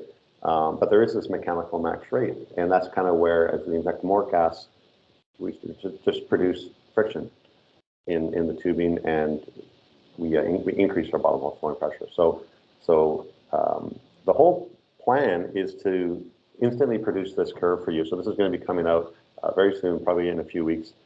And all you need to produce this is your wellbore description and what the current IPR curve is. And so that IPR curve can be generated automatically as long as you've done something like flow meter balance to give you an idea what your current reservoir pressure is. So the whole idea is to make this really seamless and painless and just produce the results for you. The next thing, of course, to do is to say, well, where are we today, right? This may be our current operating point, the current, you know, liquid rate, our current gas lift rate. And so hopefully you're saying, well, there's an opportunity here, right? There's this wedge of production that we could increase if we increase our gas lift rate by X, right? You know, most people are operating somewhere in this window, but other people may be over-injecting, and that's another diagnostic that we would see right away, right? Okay, so this is fine for one well. What about for our whole field? So again, this can and will be automated for all your wells. And this is really where we start getting into the screening process, right? Historically, I've had to look at one well at a time, kind of do this in a manual way. But if these things can be automated, it would really help us prioritize wells that have an opportunity to be optimized. So once we automate this, we'll be able to rank what the uplift opportunity is for our wells. We can start considering where we need to change compressors or change our gas lift plan. So again, this is right on the horizon, and I'm hopefully you guys are really excited about it, like I am as well. So there's a whole ton of sensitivities, of course, we would like to, you know, consider for things like this. You know, what if I increase all my wells, the gas lift rate by, you know, 100,000 cubic feet per day? What if I assume all my gas lift is being injected at the end of tubing or the bottom valve, right? So there's a whole ton of sensitivities that you want to be able to batch run, you know, lowering the well pressure, changing the tubing size. So tons more sensitivities, but again, we have to start with where we are now, and then we can start doing our what ifs to optimize these wells. You know, our long-term plan for the wellbore and nodal analysis is to let you plan the entire well's life. So, you know, maybe the well starts on an ESP, maybe it switches to gas lift and then to plunger later. So really the thing that's going to drive this is the reservoir model, right? So the numerical reservoir model in whitSyn is really going to be an alternative or creating the IPR curve in the background. But all of this is going to be done with the numerical reservoir model that you made, predicting what the rate response will be at, and then using these nodal analysis will predict the bottom hole flowing pressure. So again, this is our long-term plan, is to let you predict the entire well's life from start to finish. Flowing pressure gradient, this has been higher on our priority list. It's going to be coming out quite soon. This is just to basically calculate what your flowing pressure will be at various steps through the wellbore. So you'll be able to do lots of sensitivities for gas lift, for just different tubing sizes, different flowing pressures, different liquid ratios, things like that. With liquid loading for gas wells, we can already do that in terms of what is the rate that we need to lift liquid at different tubing sizes, different depths, different flow paths. But right now, we don't have a way to tell you when in time that will happen. Will it be next month? Will it be in a year? So this is something that's going to be, again, driven from the numerical reservoir model, and just simply talk about liquid loading or any of these operational changes in a time format. In the same way that we can currently figure out what the gas lift valve depth that has happened historically, we would like to know that in the future as well. So when we're looking at the wells, future different artificial lift methods, we want to be able to figure out which gas lift valve is going to be active and open as the well produces in the future. Right now, we just do it in the past. And something maybe more for gas operators is chokes, right?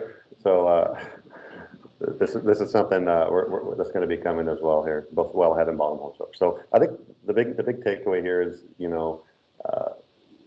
most people in the room are already partnered, invested with Whitson. This is not a separate product you have to pay or get budget for. You're going to see these improvements very quickly. I'm used to having to wait years, or I think Jason Billings mentioned he'd been asking for something for 3 years. It still didn't happen. So at Whitson, it's more, we're talking about terms of months for development and these things improving. So this will just be coming automatically as part of your partnership with Whitson. I'm going to be around all day, so anyone who's into nodal analysis, or there's something that you really want, you haven't heard about, please come talk to me. I'll make sure that we can do it. And then wish me luck getting back up north. Thank you.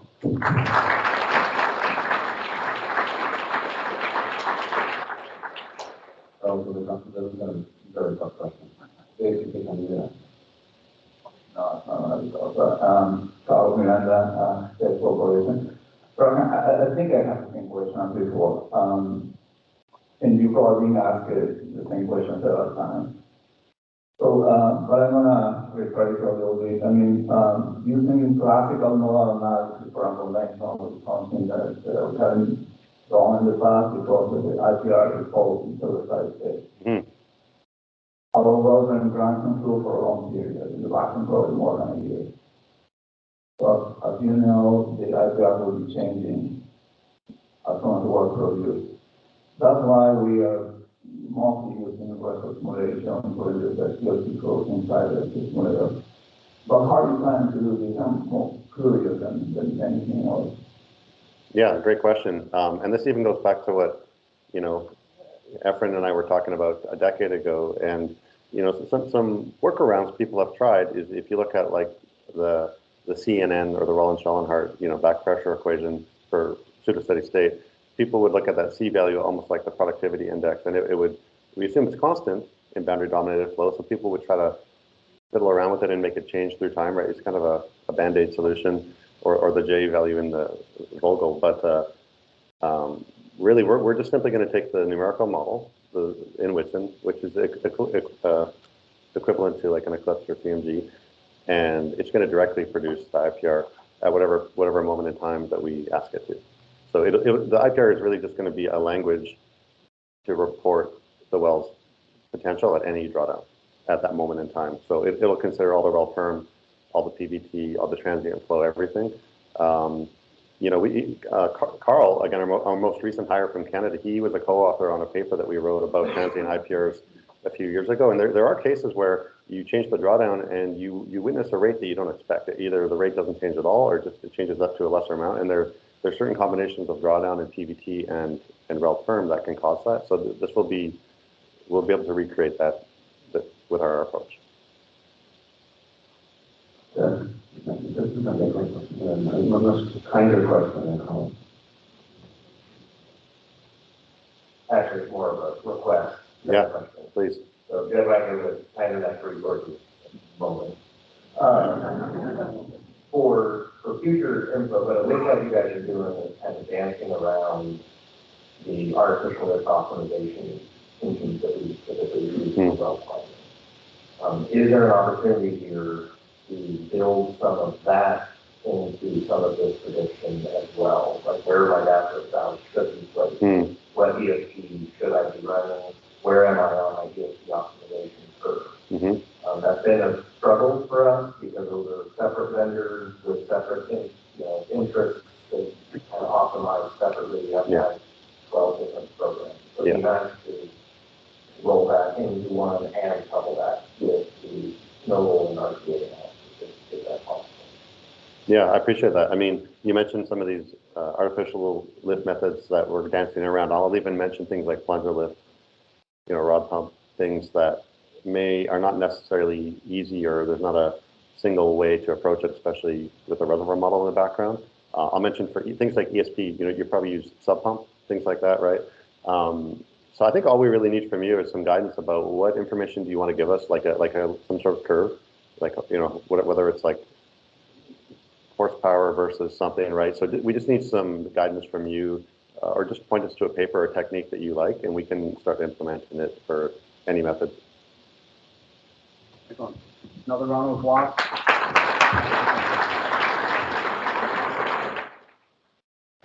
Appreciate it. So actually now we're going to switch gears a little bit so we've kind of done a little bit of generic things in the beginning, and now we ended up at something related to production.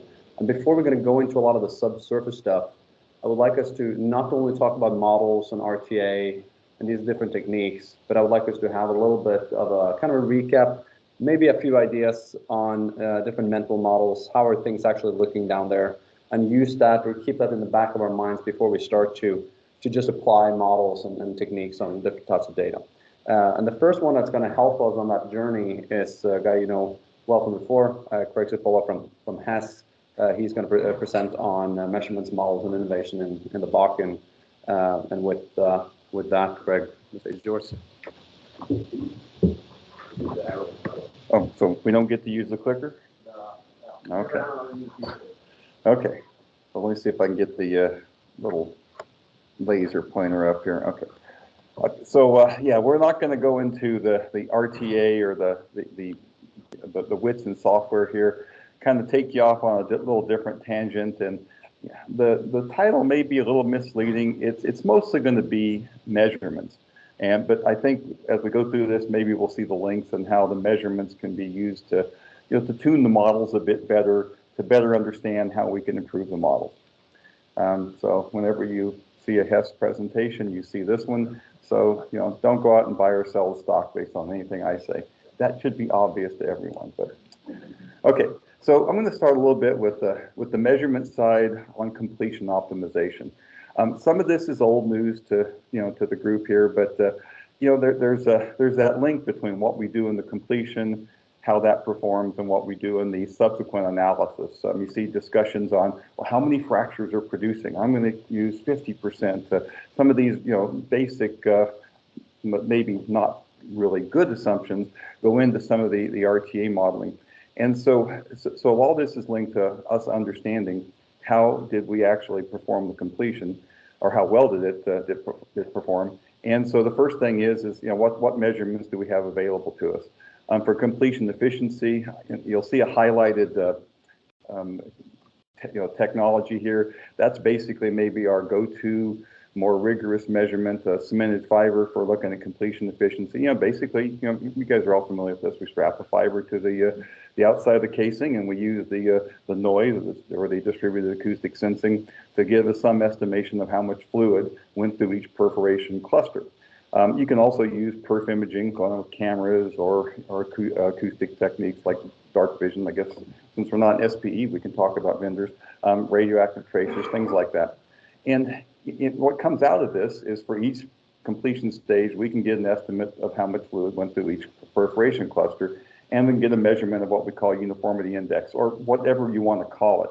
And an example here, you see, okay, something that might be poor, one would be perfect, as you get closer and closer to zero, it's worse and worse, you have more runaway clusters.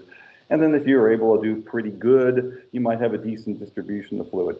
So that's our first measurement to try to help us understand, are we getting relatively good fluid distribution throughout the completion? The second is production efficiency, which is very, dear to everyone here. How well are we draining, or how well are we drawing down this reservoir? And in this case, we've been using a lot of cemented gauges on the outside of casing, in the lateral, and gauges that are ported, cemented gauges that are ported to the inside of the casing. And these are actual numbers here. But the question always gets asked, well, what's that pressure drop from a toe to the heel of a 10,000 foot lateral? It's about 100 psi. Okay? In this case, it's only 30 psi. So at least the measurements that we're seeing, which is what you'd predict with your models anyway. But the other question is how well are fractures connected to the wellbore? And this is actual measurements here too.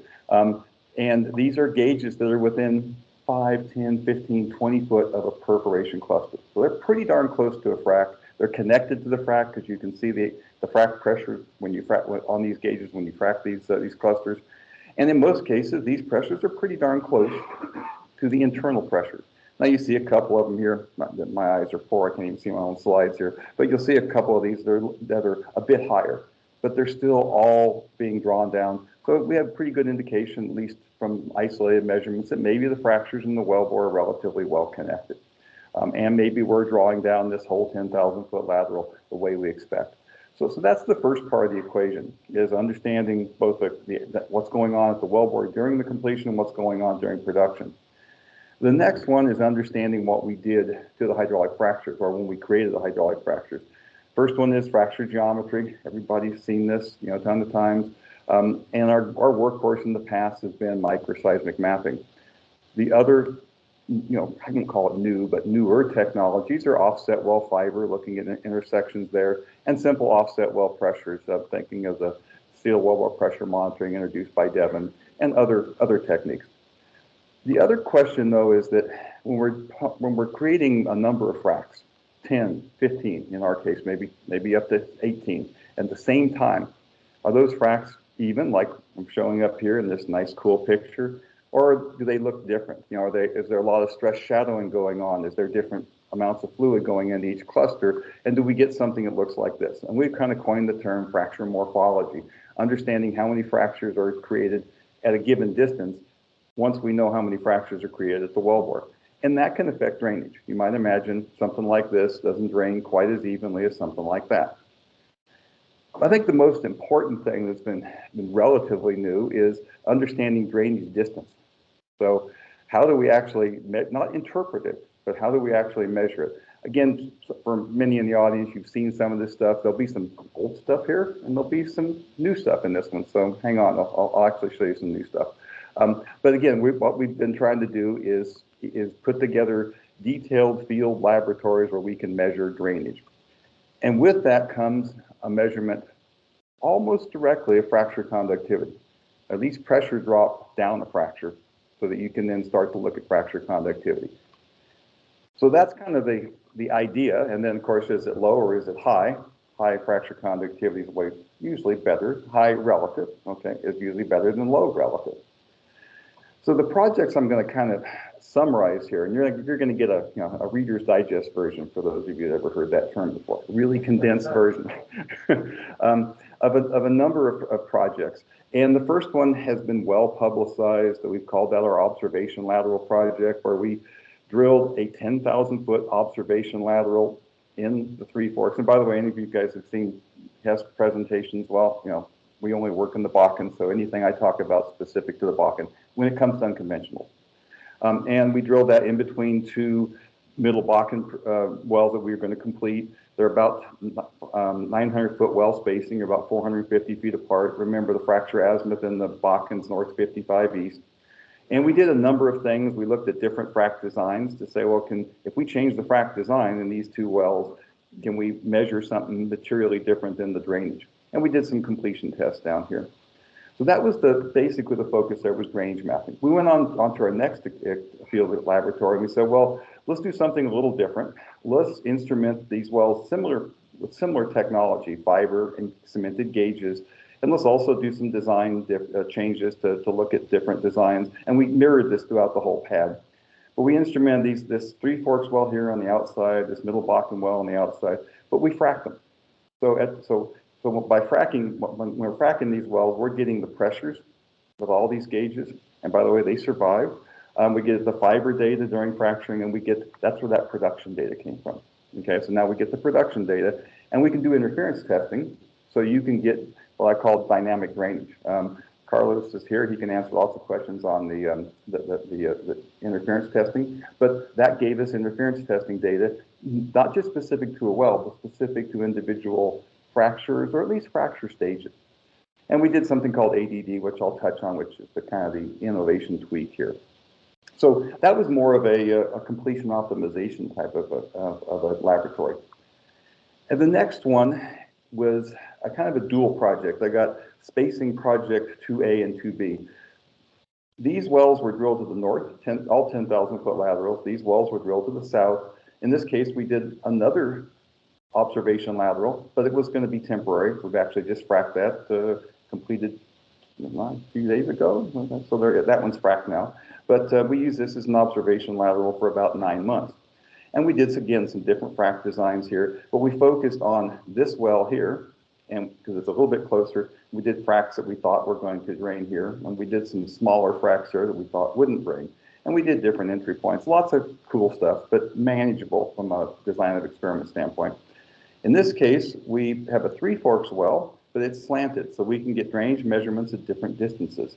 For essentially the same design, there's slight tweaks here. I don't want to give you all the details of the tweaks, but they're essentially the same volumes of fluid and proppant.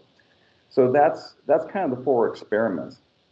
And there's more that are part of this, part of the results, but they're not shown. So when I show you something, you'll see a little asterisk says, oh, consistent with other data. It's the other data that I can't show you.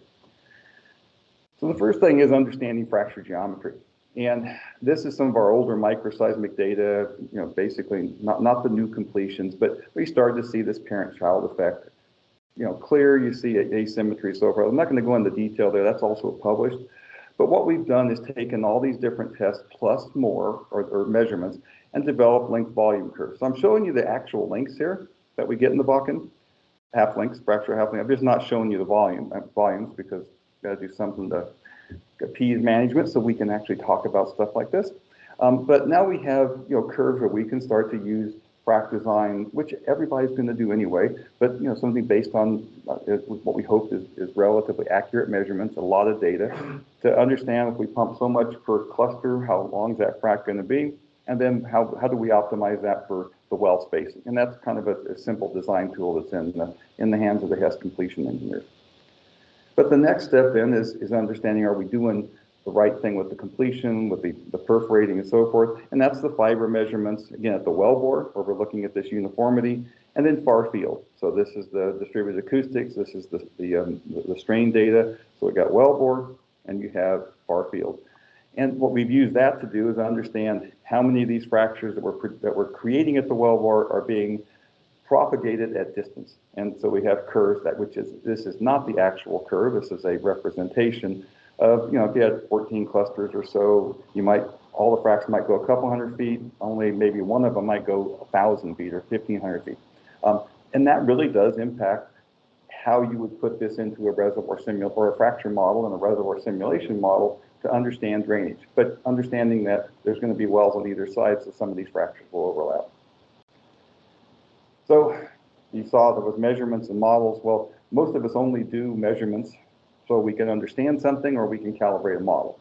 And I'm not going to go into all the details here, but that was the next step, is putting this into a fracture model, which you pick your model, but you can calibrate them to not just have the right geometries, but to have the right morphology, to try to capture some of that. And then get that into a reservoir simulation model, which in this case is 11 million cells, and try to then history match the production and this drainage. And this, I just put this in here, I'm going to talk about this next, but we do have these drainage measurements. We did see a difference in job design. And you can see that some jobs drain better than other jobs.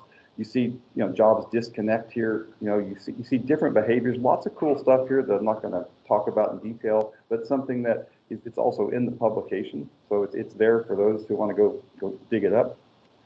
But the one thing that I did want to emphasize is we have in that first case, so that's drainage experiment 1, 3 years of this high fidelity pressure data. And I don't show you the pressures here, but I do show you the percent depletion from our original reservoir pressure. And that's design 1, 2, and 3.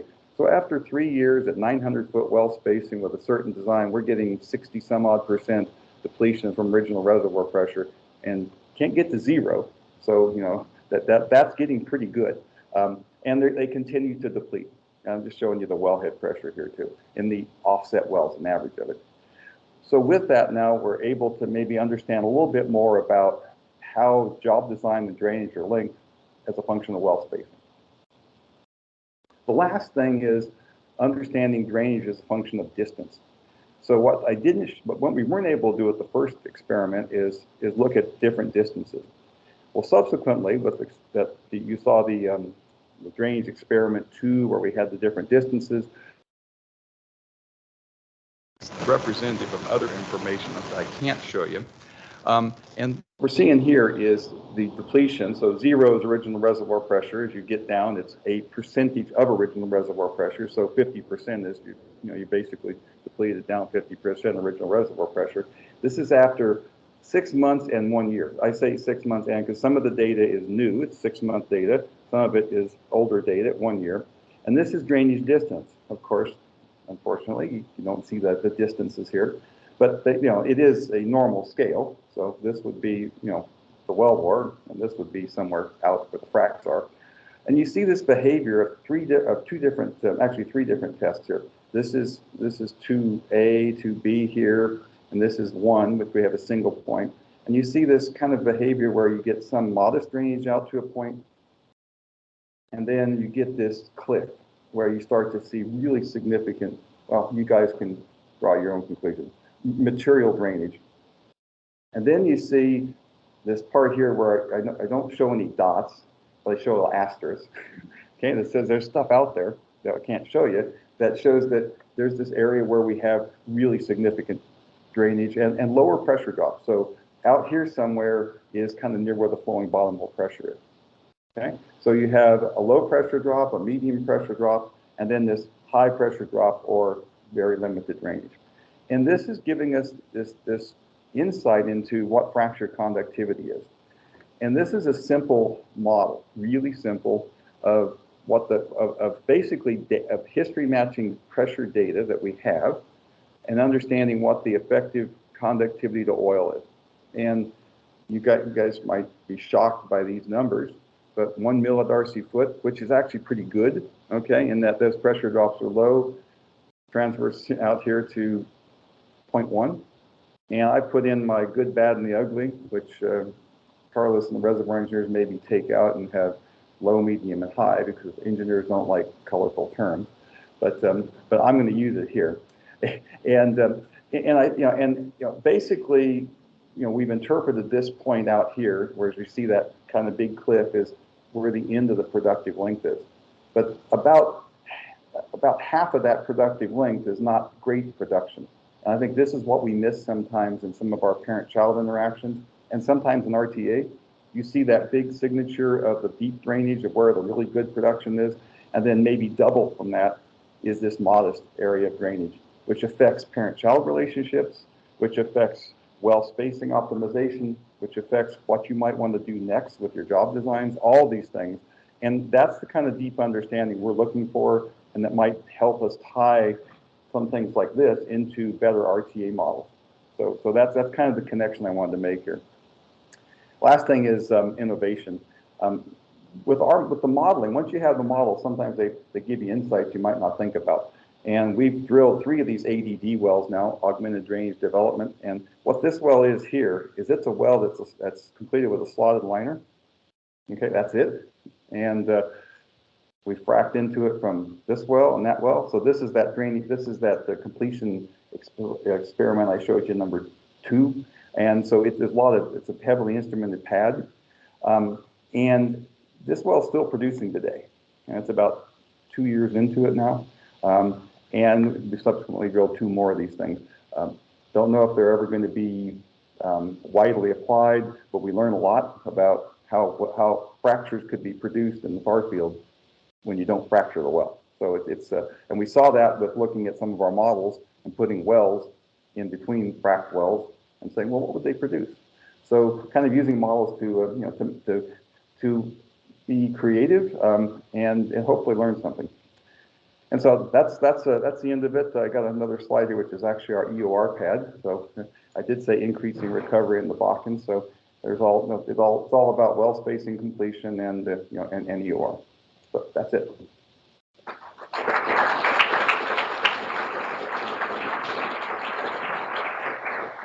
Any questions?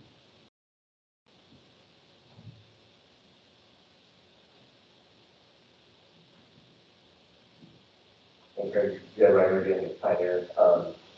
On your fracture connectivity through this, since we're at the RTA conference, have you seen any correlation of that with flow regime changes in the well, for instance, going from transient to boundary dominated as you kind of fall off that cliff?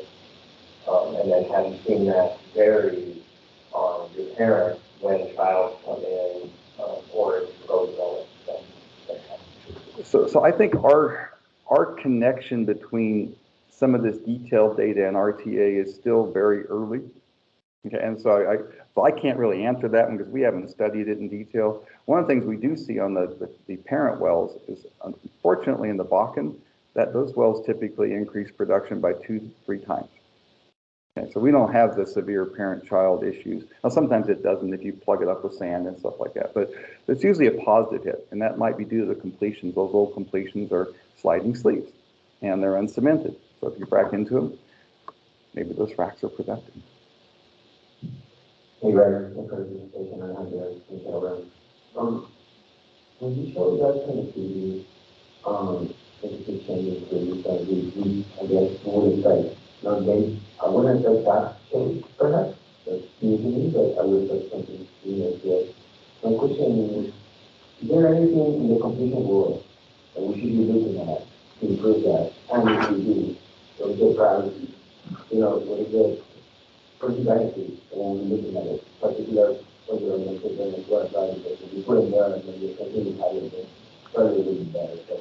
Yeah, so I mean, this is something we have a lot of focus on right now, is trying to figure out, you know, how do you materially increase conductivity in ways that's not clearly, you know, evident. So, you know, we're not going to go back and pump ceramic proppants and things like that. We have tried, you know, unique proppants, which you're all, you know, I mean, you all know the list. There's micro proppants, there's the neutrally buoyant proppants, you know, things like that. So far, no silver bullet, but there's things that I think we can do that I don't know will work, but, you know, there are knobs with fluid viscosity, proppant size, proppant loading, things that you need to go out there and try. But it may be more of a Bakken specific thing. You know, the conductivity might be quite more, you know, a bigger issue in the Bakken than it is in the Permian or the Eagle Ford. That's why I can't comment on that one. But here, there's an opportunity to, you know, to increase both productivity and, if you can, fracture area. Because I like to take the poll, but, you know, most of this, you know, say a small percentage of the fractured length is actually producing. It's not that small, but it's not 100%. Amy was great. Thanks for the talk. That was great. I was curious if you noticed any trends with the fracture morphology, like more consistency in certain completion designs, or with the disconnected stages. I noticed that you talked about disconnected stages, like 3 times. Yep. Did you notice that was increased with certain designs? Yeah, so good question. And there was a relationship between the different designs in that particular test and the morphology. So the design 3 had more fractures in the far field than designs 1 and 2. Okay, and there was less disconnects, actually none in that particular, and the drainage was better. So and there's, you know, again, I can't tell you all the details of the designs, but they're not anything that you guys wouldn't have already thought about. You just got to figure out, you know, what's that, you know, right combination of stuff we're already doing. We'll do the last question here. And I just have to remind you that if you can just repeat that question. Oh. There's still people online. Gotcha. Hi, Matt Arnold, Part1 Energy. I'm curious, your connectivity, you had it kind of spatially, but how about connectivity changes over time? Have you investigated that? Yes, so that's a good question. Okay, the question was, how about conductivity over time? So some of the data we've looked at, I've kind of focused on not just the early time, but the 1-2 year time frame. And we haven't seen, in some of the data after a year, we haven't seen material change from 1 year to 2 years. Okay, in isolated data sets. So I mentioned that because it's not every well, this is specific measurements, but there is a significant change in our models that we have, that we see in data that happens over the first year. Okay, so which is probably intuitive in that that's when most of the drawdown occurs. You're probably at a more, I won't call it static, but your flowing bottom, your lowest flowing bottom hole pressures maybe after a year or so. At least we are. It might change a little bit, but we're pretty close. So that's when most of the decreases in fracture conductivity are likely happening, except for whatever multi-phase flow effects, and whenever in the modern completions you're getting into you're getting below the bubble point in the Bakken fairly quickly, maybe within 6 to 9 months. But after a year, we haven't seen any huge degradation. I can't say after 10 years, but right now, not too bad. Okay, thanks.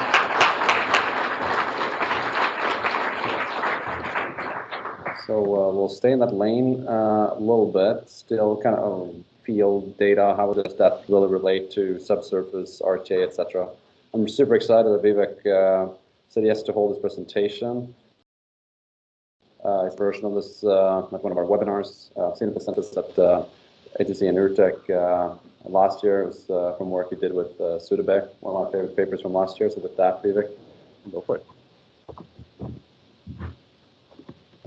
Thank you, Matthias. Okay, my name is Vivek Muralidharan. I'm the Well Analysis and Design Manager for OXY. Today, the talk is going to be how to use RTA half-length to convert it to something meaningful that we can do some work spacing decisions. And at this moment, I want to recognize my co-author, Sudebek Ismaili. Obviously, she's much more smarter than me, but I get to present today. So we have collaborated a lot of technical papers in OXY. You can see that we have some URTEC papers and SPE detailing how we arrived at this kind of this sort of conversion. So if you're an RTA user, you know that it is a very valuable tool to understand the well performance. You can compare the wells, but where it falls short is when you look into the well spacing. Here I'm showing you an example. So this is a DSU where we have 9 wells. So we have a parent well which was producing about 3 years before we started. After that, we started the infill wells. So when we did the RTA, we have a lot of fracture diagnostic data in this DSU. And also we have the bottom of pressure gauges in all the wells. So when we did the RTA, what I'm okay, so when we did the RTA, typically with the fracture height that we got from the diagnostics, the excess that we got out of all of those things are very, very small. So that means you can fit 50 to 100 wells in this DSU and shouldn't have any kind of depletion or any kind of interference. But in reality, what the production is telling you is, all the infill wells are coming short of a standalone well. The child wells, which were built right next to the standalone wells, are the worst performers. So that means the fractures do tend to go a long distance. It is draining. It is seeing the effect of all this depletion. But if you look at the RTA, it's not showing you the right answer. So that's why we were thinking about why. RTA is such a technical tool, but why are we not able to get any meaningful understanding of the well spacing from the RTA? So this is where we stumbled upon how can we make it better? So to find a solution, first we need to identify what are the problems that why RTA is not showing you the right answer. So we identified some sources of discrepancy. So the main problem with the RTA is many of us are, we're still using the single phase formulation of the flowing metal balance. Now, of course, there's a lot of going to be multi-phase effect. So if you're not producing a lot of formation water, these single phase equation will work really fine. But in reservoirs in Permian Basin, you're going to be very lucky if you have like water ratio less than 1. So typically you're going to be seeing water ratio in the ranges of 2 or even 2 to 10 with different landings, right? So using that flowing metal balance for the single phase is not going to work. So I'm going to show you why that is. The other sources of discrepancy are the rectangular geometry. We all want to simplify the calculations to make it faster run time and also get faster answers. But this kind of simplification is also deviating from the reality. And the last one is what is the input to calculate your Excel? If you're assuming a rectangular model, of course you need a height, but you also have to input the porosity and saturations, which is all going to be affecting your Excel. So inconsistencies in any of these inputs is going to be reflected in the output of the Excel. So let's go through some of these in detail and see how we can arrive at some solution for fixing this. The first one is the flowing metal balance equation. Most of the time we use a single phase formulation. So what I'm showing here is the classic metal balance equation. So when you take out the used water and you simplify it for just the oil production, you get to a formulation here where you can just graph it and you extrapolate the trend to get to your flowing metal balance. This is a traditional approach, but nowadays there are a lot of multi-phase workflow in different softwares which you can use, but still a lot of people are still using the single phase metal balance equation. So when you have high formation water, what you have to do is you have to go back to the classic metal balance equation. You can see that the produced water is in the calculation of oil in place. So if you neglect that, you're going to be undermining the SRV oil in place. So we can still derive an equation which is going to be similar to the single phase, but you have a multi-phase correction, which is 1 plus WR by B sub OR.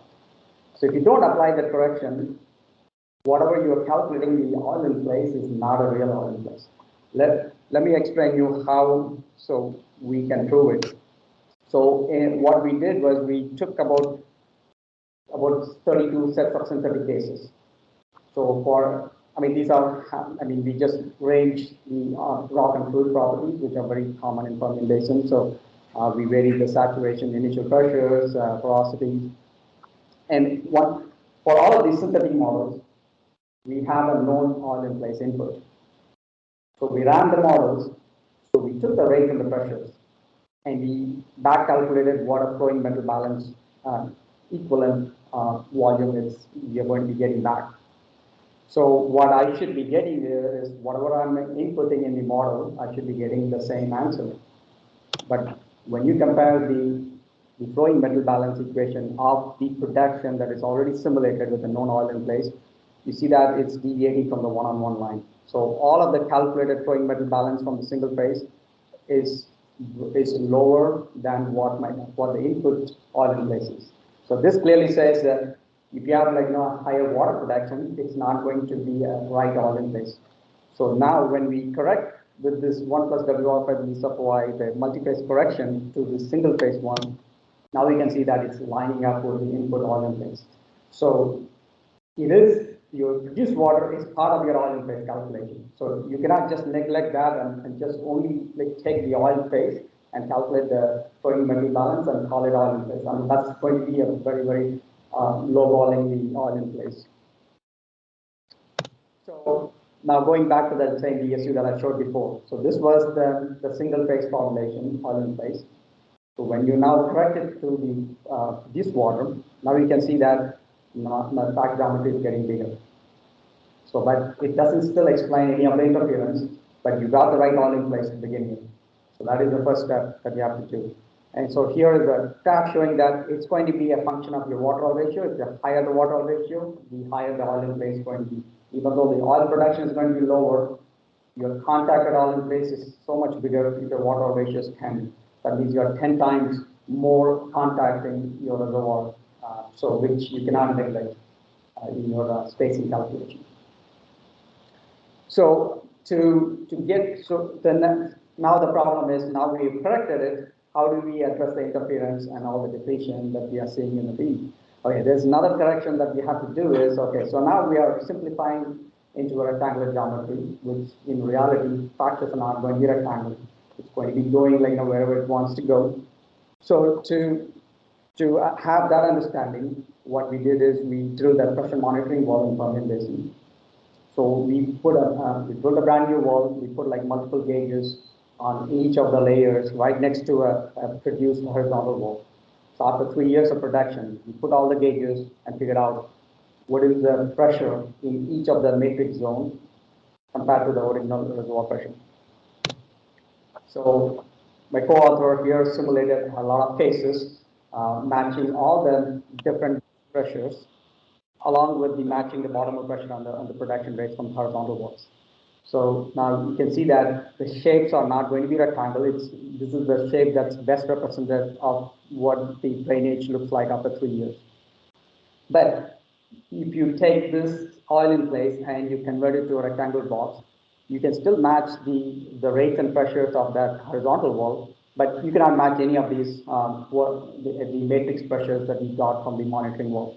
So only you can match the bottom hole pressure and the rates. But this is still a solution for if you don't have any other pressure, just the bottom hole pressure alone, you can still make a rectangular assumption and still get the EUWAS right. But the problem is when it comes to well spacing, you're going to be seeing a lot of depletion from these bigger ring compared to a rectangular box, which you can put a lot of wells, but that's not going to work. And after this study, it significantly changed the way we understand the fracture geometry. So we drilled a lot of pressure monitoring wells in the Permian Basin after that.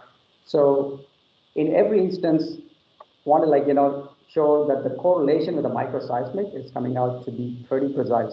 I mean, if you see that the red curves are all the drainage from the pressure monitoring wells in different layers. And you can see that the landing of put in like where the landing zone is, that's where the maximum depletion is. So as you go higher and lower the landing, your depletion reduces. So that means the fractures are losing efficiency. I mean, when you go at the landing, you have a lot more efficiency. So you're draining a lot more reservoir at the landing zone. But when you're going above and below, you taper the depletion. And microseismic is pretty much giving you the similar shape. So where you have the landing, you have the maximum event counts. So your event counts like taper when you go above and below. So this is what we understood is, okay, now we can use microseismic at least to get the fracture diagnostic shapes. So, but microseismic is also going to be giving you a lot more height because there are going to be smaller events going to, very large distance. So what we can do is we found out that putting a cutoff of 10% of the maximum event counts will cut some of the lower drainage formations. So the resultant height, that's what you have to input in the RTA. So if you are using a smaller height in RTA, yeah, you can get an XF which is longer, but when you're going on a multi-bench development, it's not going to work again. So one way or the other, you're going to be having the problem if you don't have the fractures characterized right. So we have the height here.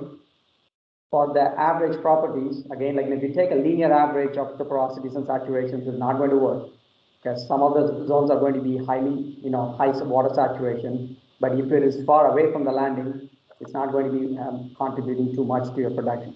So where you have the landing zone, that's where most of the fluids are coming from. So that means the saturation and the porosity in the landing zone is going to matter a lot. So you have to give more weightage to the landing zone, and as you go above and below, you have to, taper down the weightage. And then you have to do a for volume weighted average for the saturation and the porosity to get a meaningful input into the model. So once you do all of these corrections, then now we can back calculate the XF, but you still have to calibrate the rectangle model to a real geometry. So that's where we use microseismic to understand in every zone how the event counts are like changing. So based on that, we arrived at the teardrop shape. So that means at the landing, you're going to be having the maximum accept and also the maximum drainage. And as you go above and below the landing, your accepts are going to be lowering in each zone. So you get a shape which is going to be more, it's more landing heavy weightage. So that means you still have the height, which is much larger. That is still going to be affecting your multi-bench development. So if you are putting a wall right here, you are still going to see the depletion. So you cannot escape. So that's where, like, the efficiency is going to be much lower as you go really far away from the landing. So in a way, like how we do that is, okay, so if you put a rectangular model, your drainage boundary that you're putting is the red box here. But in reality, the SRV is distributed, asymmetrically. I mean, your landing zone has the largest wing length, and you are tapering, upper and downward growth. So when you do that, now your box is based on the landing zone, how far the landing zone event counts are reaching.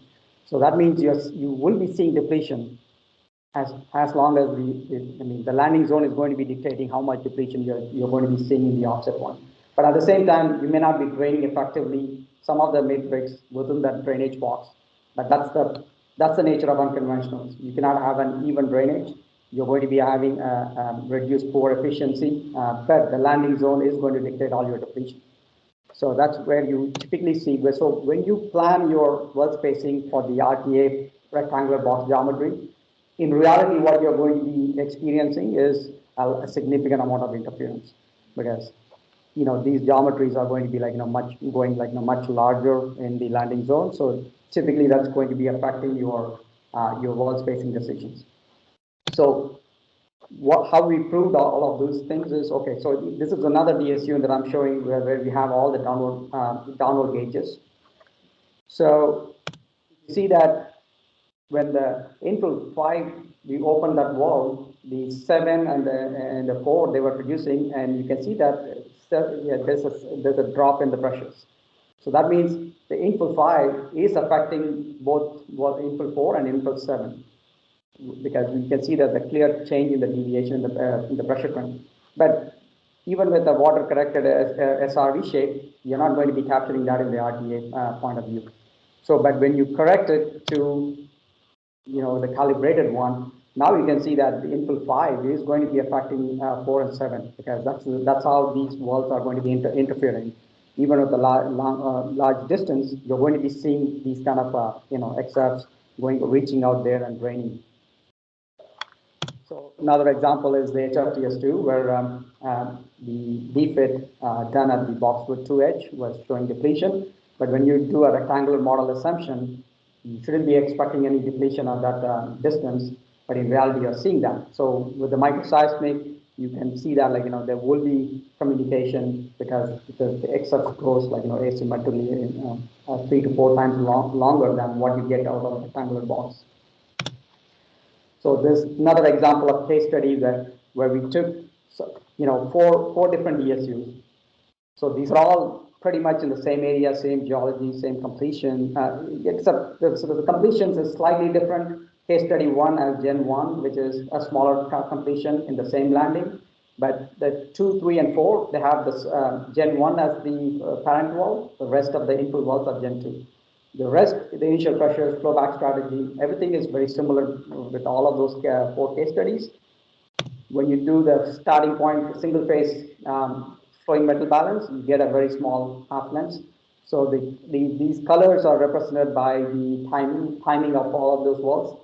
The first is the parent wall, then you have a second set of walls, infill walls, and then you have the red color is the third set of walls, and finally we have the fourth set of walls in phase 24. So when you correct it for the water, so now you can see that it improved, but it's still not enough to to see all of those interferences. But in actuality, we are seeing interference in these DSUs. So now when you calibrate it to microseismic, now you can see that all of these walls are interfering. So what it gives you is is an ability to understand to how do you proactively space all of these wells in such a way that you get the maximum DSU recovery with better capital efficiency. So this is going to be a guide. It's not going to be a perfect answer because your calibration can change from one local area to another local area. So you can use any of them, the fracture diagnostic tool that you use to calibrate it. But once you calibrate it, that's when the RTA is going to really help you. How are these SRVs overlapping? Then you can see like how many wells you really need to maximize your DSU efficiency. To recap, so the problem with the RTA in terms of well spacing is you cannot really come to any meaningful decisions because of smaller geometry. But when there's a lot of assumptions goes into the flowing metal balance as a single phase, but single phase doesn't work when you have like formation water, a lot of formation water like in Permian Basin. So you have to correct it for the multi-phase. So once you correct it, that is your SRV oil in place. And then you have to use some kind of diagnostic tools to see how to calibrate those RTX to a realistic geometry that you're seeing in the DSUs. And after that, like we have a correlation to correlate the microseismic half length to the RTA half length in the same wellbore. So at least we know what is the ratio looking like when you see the hydraulic geometry versus the RTA XR. And with that one, you can see that how you can make it a non-uniform geometry based on that correlation, and you're going to be like having a good assumption to begin with how to space these wells. So in conclusion, we have to correct the metal balance for the formation water. Anytime you use rectangular geometry, you're going to be simplifying a lot. That helps in the calculation, but that is not realistic geometry. So we cannot use a rectangular geometry for making any of our well spacing decisions. So what we did was we used microseismic to understand the hydraulic geometry. Of course, there's going to be some uncertainty in the XR from the microseismic, but there is a good starting point. And when we did the RTA half lengths in those wells where we have microseismic and we found a correlation, and using that, we also found out like from the pressure monitoring what the drainage height looks like. So when we combine all of those things, we can get a meaningful spacing decisions that's going to be giving you the maximum efficiency. Thank you.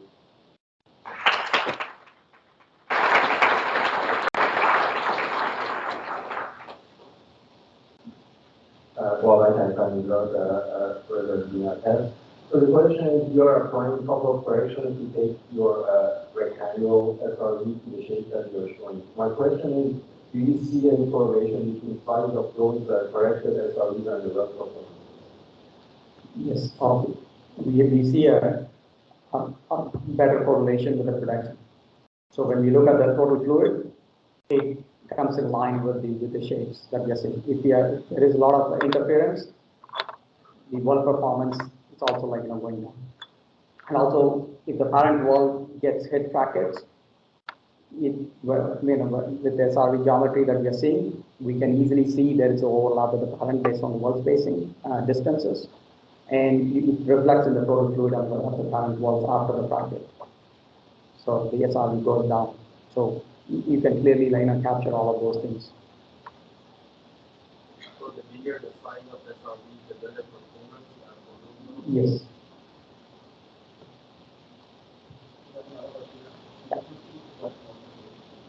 I have a share. If I understand the presentation correctly, you are your approach is changing the lattice of the XF, you are changing within the contractor with height. That's the shear drop, the structure that you're using. My question is, I think that's a clever approach, but I will have also thought about, or maybe we have to think about surface efficiency though, because now you're assuming that the oil factor that's exactly the same upside. But is that reasonable? Yeah, so the question is, have you accounted for any cluster efficiency too? So again, this is a very simplified assumption to give you a starting point. This is by no means going to capture a lot of uncertainty along the lateral, because this is we don't have that much of data to calibrate every single stage. This is an overall assumption. Even when you're doing RTA, you cannot do a stage-by-stage understanding. You have to do a whole world under RTA the same way. All these calibrations are going to be for the entire world as a starting point, but there may be some few stages where the geometry is going to be too different. That's the uncertainty that we have to live with. We're going to leave it at that just because of time. Again, right off for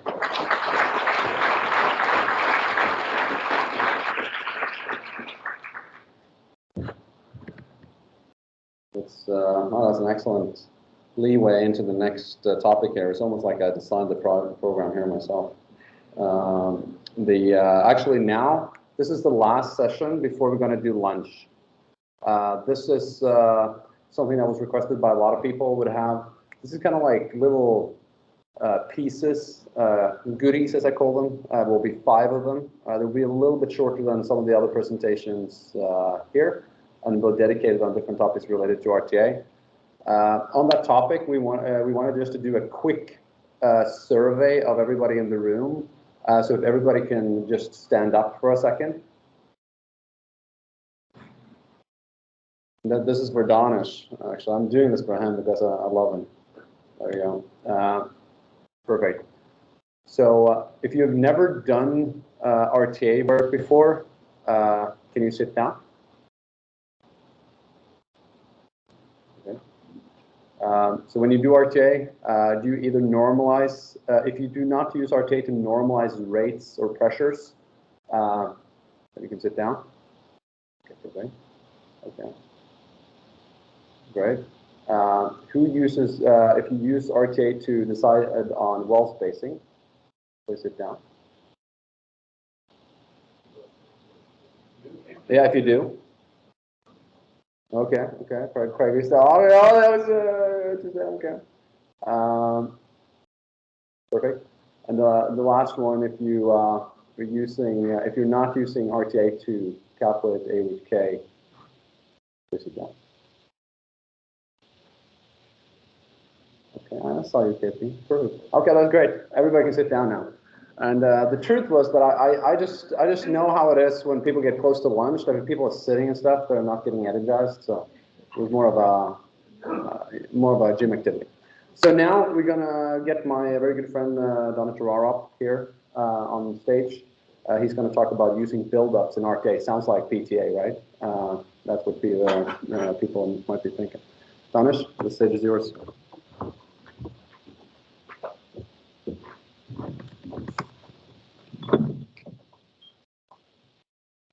Hi, everyone. I'm going to try to make this as painless as possible. I know lunch is coming up quick. So it's great to be here with you all today. Just want to quickly recognize Matthias and the rest of the Whitson team. I think they've done a tremendous job putting together a really well-structured program. I've certainly enjoyed it so far. Looking forward to sharing some of our thoughts on the use of buildups in RTA. The discussion is going to be very day-to-day applications focused. For those of us who try to use RTA to support the decision-making process for the assets. It's a little bit of a different take than the application of buildups in pressure transient analysis, which historically have been used in our industry in the conventional space. So hope it's of some benefit and relevance. So with that, let's go ahead and jump right into it.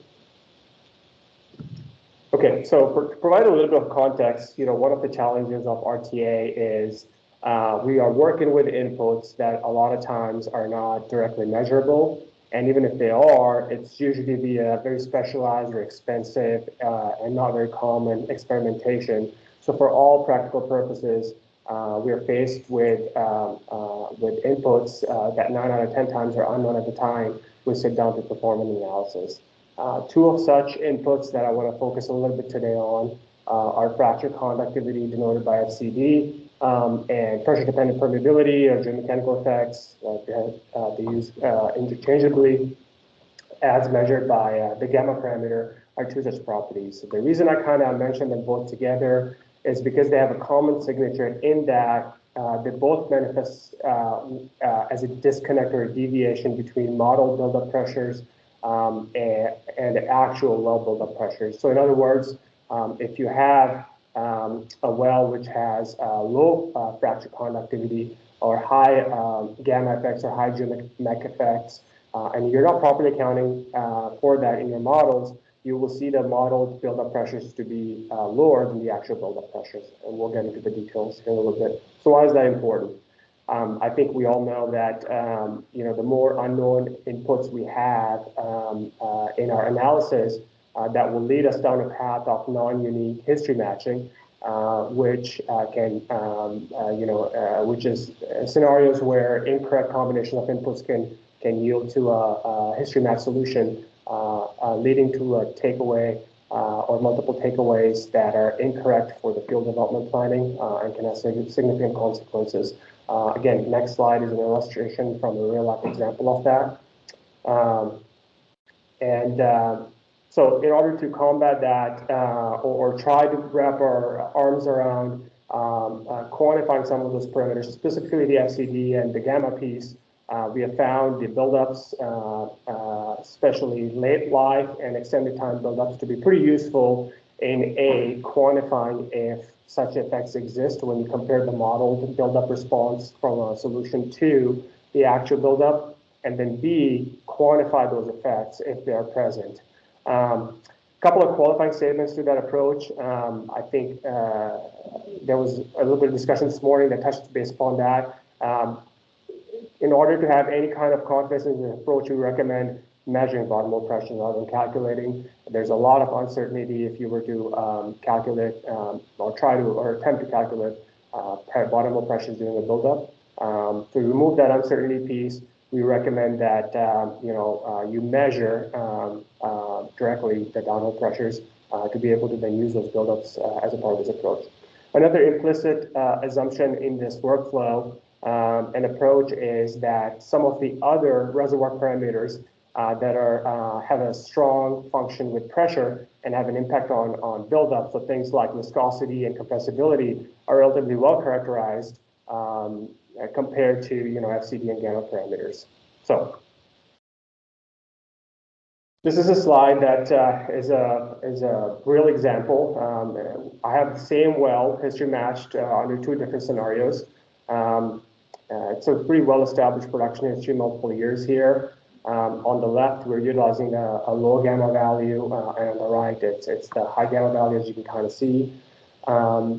And I think from a EUR implication, there's not a whole lot of difference. Our high gamma solution is yielding about 6% higher EUR than the low gamma solution.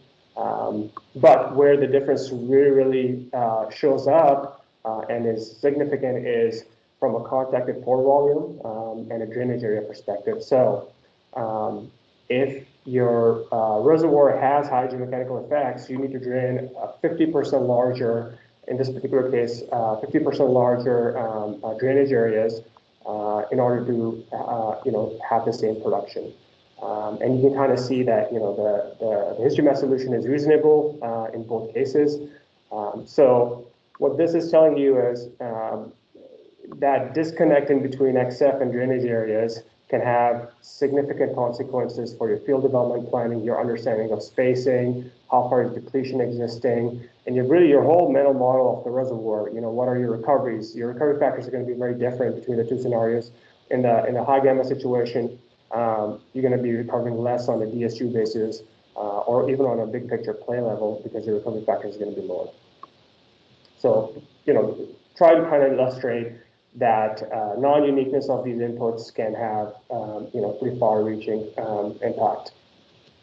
So in order to kind of try to, avoid that, here's kind of a simplified, somewhat of a straightforward workflow that we've utilized, where, we start with performing and gathering buildups, measured buildups of the well, and then you perform your first pass at history match solution. So making assumptions that are more often common than not. So things like minimal gamma and infinite conductivity given the modern completion designs. resolve those parameters in numerical RTA, run your numerical simulation, have a baseline solution, and at that point, focus on how is the model buildup matching up with the actual buildup. If there's a disconnect there to where the model buildups are lower than the actuals, then the next step would be to try to understand and parse out, is that a finite conductivity or a low conductivity issue, or is it a geomechanical issue? FCD has a very unique early time signature. I don't want to spend a whole lot of time getting into FCD signatures here, but for those who are more interested, I would definitely recommend you all to refer Whitson post here, I think sometime back, where they very nicely summarized the well performance signatures on what does a low FCD look like on diagnostic plots. So after having resolved that, whether it's a low FCD or high gamma, the next step would be to then kind of adjust those values on an FCD basis or gamma basis to where then you can match your actual buildups.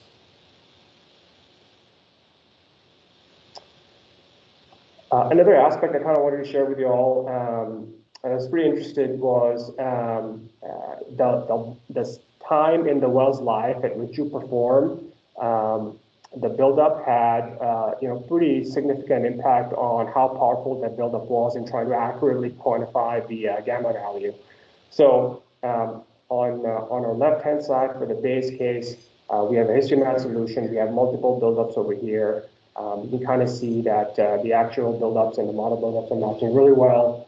Your cumes, I don't have the secondary phase here, but both the primary and secondary phases are matching pretty good. And then on the right, we ran the same exact solution with a lower gamma situation, 25% lower gamma value. So for instance, let's just imagine that we didn't have a production history past 400 days. So all of this history towards the tail end did not exist. If that was the case, you would think that you've done a good job in terms of quantifying what your gamma value over here is, because you're matching your buildup pretty well, given everything else is well characterized and keeping everything else constant. But we know that that's not the case, because a late time, this is about 600 days, so you're looking at getting close to a 2-year period. That disconnect is pretty big.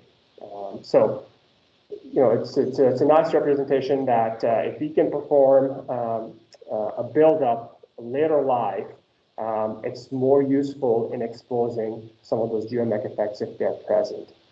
There's a tertiary benefit of doing it later life as well, because the wells have declined to lower rates. It's less disruptive to production targets and things of that nature. So it's easier to execute from that perspective as well. Another thing I forgot to mention in this first slide as well, by the way, is the only really main difference between the history match solution between both of these scenarios is really the gamma value. Most of the rest of the parameters are the same, and that's kind of a consistent theme in all of the comparisons we have done, just to try to understand the impact of one variable that we're changing. Okay, so to reiterate, some of the main takeaways are that late life extended time buildups are pretty useful in qualitatively establishing whether you have some sort of finite conductivity or a significant geomechanical effects going on in your reservoir. And they're also pretty useful in trying to quantitatively estimate the values to estimate the values around some of those parameters. And that's all I had in terms of prepared materials. So we'll take questions there pretty quickly, but before that, just wanted to thank Whitson for the opportunity and the time, and also wanted to thank my team at Continental for the support, and appreciate you all's attention.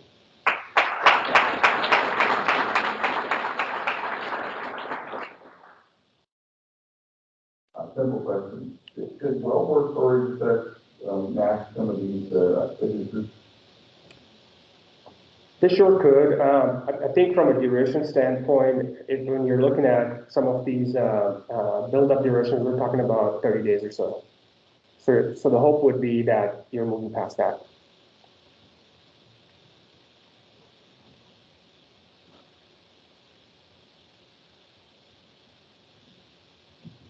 Brian Collins, AEM Energy, what are you finding as sort of the minimum time or signal you're seeing in the data to be able to make a call from one to end the buildup?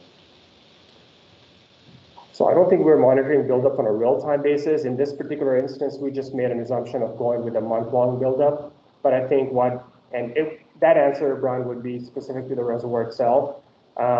It's kind of hard to see here, but you can kind of see that, day 15 or so is where, your model pressure is breaking over. So I'd recommend actually doing a buildup in a reservoir with an extended time, and then trying to use that as a guide where what time period in that particular buildup are you seeing the disconnect starting to happen, and then use that as a guide moving forward.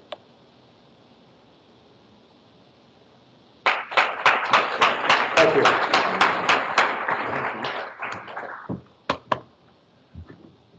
Okay, excellent. Thanks, Donish. We're going to go over now to kind of similar goodie, calling it kind of RTA workflow. Case studies. That's kind of what it is. We would like, we have some discussions going. Next up is Neil. Known him for some years now, and he's with Quotera, and he's going to talk about their 3.0 type of engineering workflow. Thanks, Matthias. So my name is Neil Longenbaugh, work for Quotera Energy, corporate reservoir engineer. I'm in the reserves group. Today, we're going to be going through just kind of our standardized whitSyn workflow in this shale 3.0 analysis that we have. So what's different for us about 3.0 is we typically have row developments, so that makes it tough to make changes on the fly. So where we can provide value is giving a high quality analysis earlier on and then standardize that analysis and distribute it to the other teams. So the example today is going to be in the Western Delaware. Here we have gas condensate and volatile oil. So we're typically very quickly going through a phase change. This can make your analysis a bit trickier compared to other parts of the basin. And I'm going to be going through some DCA, bottom pressure, fluid material balance, analytical RTA, and then ultimately diagnostic plots. So the start of the analysis is going to be with our flow capacity. So we're using this as an early time indicator to get frac effectiveness and glean any spacing information if we're doing some tests. Next, we move into our multi-phase fluid material balance analysis. This is going to give us our contacted pore volume and the original oil in place. And then lastly, we go into the recovery factor module, and this is ultimately going to give us our EUR estimation that we put on the wells. So the tough thing about reserves is that different individuals can have different forecasts. So how do we standardize this approach to where we can get apples to apples comparisons between the two different engineers? Well, what we do is we have multiple people look at the same wells, and at the end of the day, we say, show us your whitSyn plus analysis. So the example pilot I'm going to be talking about today, it's in the Wolfcamp A. Here we had a parent well drilled, and then we came and we infilled on both sides in 2021 and 2023. And I'll be focusing in on those green wells to the right to show just how we rank these wells and what's our standard workflow for those. So once you have your PVT set up, your wellbore diagrams, all that good stuff, you can move into the bottom hole pressure module. This has been a really useful feature that we found from whitSyn.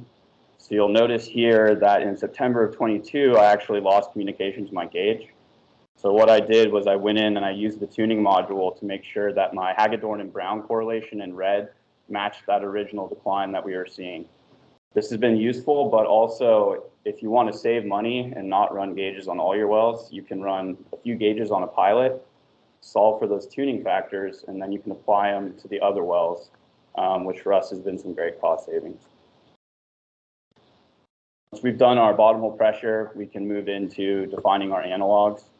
So typically I like to have at least 3 very high quality analogs where we have a bunch of decline curve history, and I'll get a high, a medium, and a low, and then I'll use those to rank with my other wells. So I'll take my DCA, and then I'll iterate with my fluid material balance, and what I'm doing is I'm solving for the unknown parameters that I can then apply back to my new infill wells. So for the material balance, that's going to be your contacted pore volume. What I did here was I used a shut-in event in the top right to correlate with my average reservoir pressure, and that's giving me a consistent pick on my pore volume that's going to give me more confidence moving forward. Once we've done that, we're moving into the recovery factor portion. Here, the main variable I'm solving for is going to be my terminal yield. So where am I drawing that yield decline curve at abandonment pressure, indicated right here. So again, I'm going to iterate with well-established parents back and forth between DCA, recovery factor, material balance, and that's going to be the baseline for establishing for my analog infills that I'll move into. And then ultimately, this will predict your EUR from the recovery factor module. So this is from the diagnostic plot module. This is a custom 4-pack that we call it. So I built these custom plots here to help characterize how I'm going to be ranking my infills. So I'm going to go clockwise, starting in the top left with my material balance. This is going to be my early time tank size. So you'll see my parent wells in red and my slot 1 wells in purple. So that's making sense. I have the largest tank on my parent, the smallest on my slot 1 well. After I've done that, I'll move into my log plot. So this is normalized oil versus material balance time. This is going to give me an idea of oil productivity. And again, you'll see that my parent well is on the top, my slot 1's on the bottom, and I can rank the rest of the infills in between. Next, I'm moving into our cumulative GOR plot. So this gives me an idea of the tank growth and bounding, but also it's useful because what I'll do is I'll extrapolate out those cum GOR curves. And if I have a good oil EUR that I want to book, this allows me to make sure that my gas phase is tied to my oil phase and that it makes sense physically. Again, you can see, parent well, lowest GOR, slot 1, highest. And lastly, we just move into DCA space. Here I've got normalized oil versus cum. This would ultimately just turn into a rate time plot in Aries. But again, this is going to be my final sanity check to make sure that I can take my rankings from the other plots and apply them to what's actually going to go on the books. And then I'll just say on top of that, I like having the 4 plots because it enables me to look for any inconsistencies that might be present in one of the plots alone. So for instance, on the material balance plot in the top left, sometimes I'll get the same pore volume out of an edge well as I do a fully bound well. And so that could be misleading if I'm only looking at that plot individually. So then I'll go to the bottom right and I'll say, okay, my edge well should have a lower total cum GOR. It's getting more pressure support. So that'll help me with the rankings. And then ultimately, those 2 plots result in a net of that top right plot, which is my oil productivity. So by looking at all 4 of these on one screen, it makes it real simple to rank your wells. Once we've done that, we go into our peer review process. So it won't just be one engineer looking at the wells. We'll have multiple people go through all of the different modules in whitSyn. So that's decline curve, multi-phase, recovery factor, and RTA. And this is an export I took from their software. It allows you to easily just show, hey, what's everyone's picks? And then we can go back and forth on where we want to rank the wells and ultimately book them. And then this also helps serve as a note for go forward. Hey, what were we thinking a year ago? Are our hypotheses staying true? So just some closing remarks. Here's some of the pros of whitSyn Plus in this ranking workflow. It allows us to kind of get rid of opinions and make sure that everyone's on the same page as far as ranking the wells. It lets us determine what's going to be the controlling variable that we need to solve for each of the pilots. This leads to more technical discussion and back and forth. And then in general, the larger your analog data set, the more better you're going to be. I like to have 3, high, medium, low, but obviously if you have more quality analogs, that's only going to help with your analysis. And then lastly, we're always consistently back testing this methodology. So we've been doing the multi-phase material balance for like 5 years now, and we've gotten really good results, even if we go back and compare to what our prior picks were. So this has been really instrumental in our company. So with that, I'll take some questions.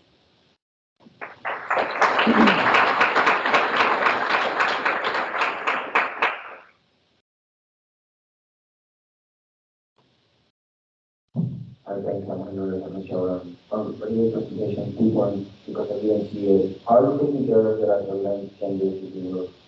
Multiple length during the. So luckily in my area, it's basically all 2 miles. Oh yeah, so he's saying, how are you dealing with different lateral lengths? Luckily in my area, it's mostly all 2 miles, but how we deal with that is a lot of these plots are agnostic to your lateral length. So normalize your contacted pore volume, all that stuff, it shouldn't matter what your lateral length is. So at least with this workflow, you don't really have to worry about that.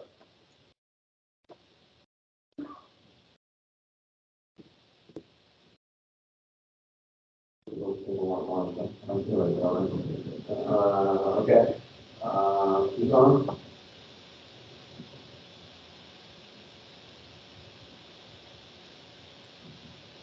Thanks, Mateo. So my question is, my name is Jason Rockabunte. So after you rank all the wells in the DSU, based on how well the field is, so what is you do next? What kind of action is it? I mean, once they're ranked, I've got, yeah, so once we rank the wells, what are we doing next? How are we applying that to the further pilots? So once I've ranked the wells, I have a pretty good estimate from the recovery factor module of where my EUR needs to be.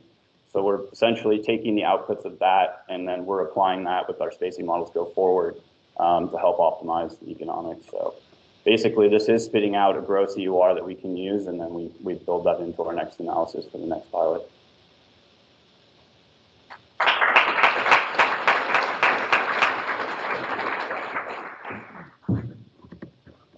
Great, great. Thanks, Neil. Awesome. It's seems really rigorous. Now we are going to still be on the same train, on the RTA train for the case studies. It's going to be RTA in the Midland Basin. It's going to be my friend Adam Watt with Ovinta, and I'm really looking forward to this. Stage is yours.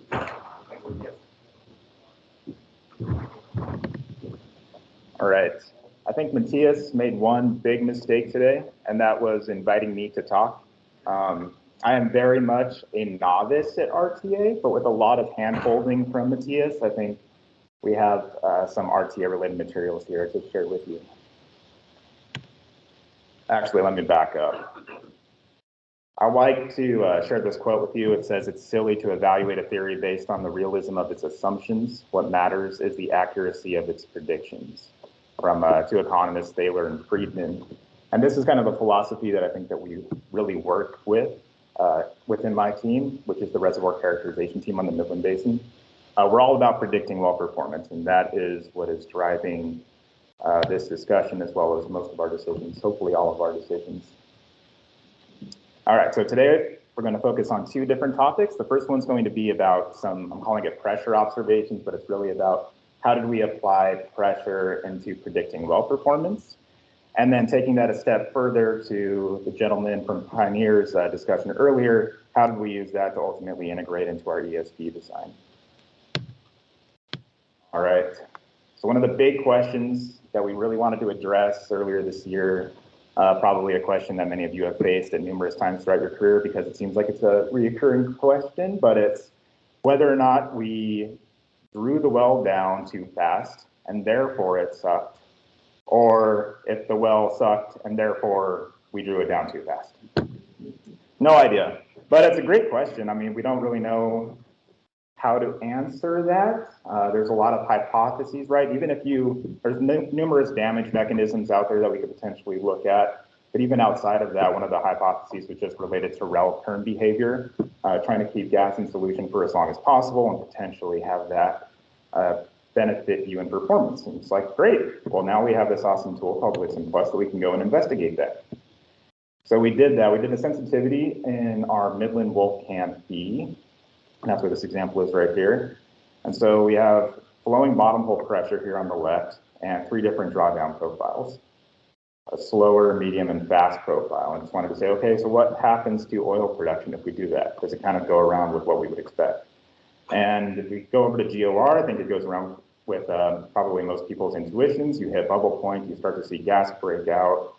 As soon as you hit minimum flowing bottom hole pressure, you start to see this different behavior. And then one of the biggest things that we needed to address, especially with our development engineers, is that, if we're going to rip these wells open, you might see these amazing peaks, but that doesn't necessarily mean that it's going to be an amazing well in the long term. So of course, with a faster drawdown, you see a larger peak, but then also a steeper decline. And then for our benefit, because it affects cash flow so much in our NPV, the question is, well, do you have any effect on your cumulative oil production? The answer was, at least without accounting for any other damage mechanisms, no. It's like, okay, well, that's interesting. What other evidence could potentially corroborate that? And I'm not going to read this all to you, I'll spare you that. This is just to say that we did our due diligence. We looked at numerous publications, we did knowledge shares, we did our own internal case studies, and overwhelmingly the evidence suggested there's no detriment associated with accelerated drawdown, at least up to 100 psi per day when you can achieve it. It was great, awesome. Rip the guts out if you want, or at least try to. We don't see any damage. But what about our other friend associated with pressure, which is depletion, lower starting bottom hole pressures? What then? If we see a low starting bottom hole pressure with one of our wells, does that mean that we should expect poor performance in the long term? It's like, okay, well, I think Whitson can handle that as well. So we did 3 different initial starting bottom hole pressures sensitivities with the same well. And what we found was very similar in terms of our GOR, but then when we look at our oil production, it's almost the opposite of the accelerated drawdown case. With accelerated drawdown, if we back up, you can see that there is a deviation in the different profiles, but then they meet in later time. And then with starting bottom hole pressure, it's different. They are similar early time and then deviate in the long term. So all of this is great. The question is, okay, what do you do about it in terms of trying to predict well performance? And at least at Oventive, on the Midland team, we like to integrate it into our machine learning, very much about machine learning.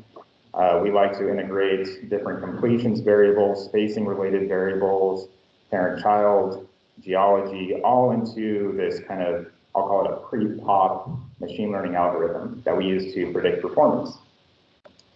To take that pre-pop model a step further, now that we know the effects of IBHP, drawdown, we know that oil rate matters, GOR is a function of time matters, water oil ratio is a function of time matters per performance.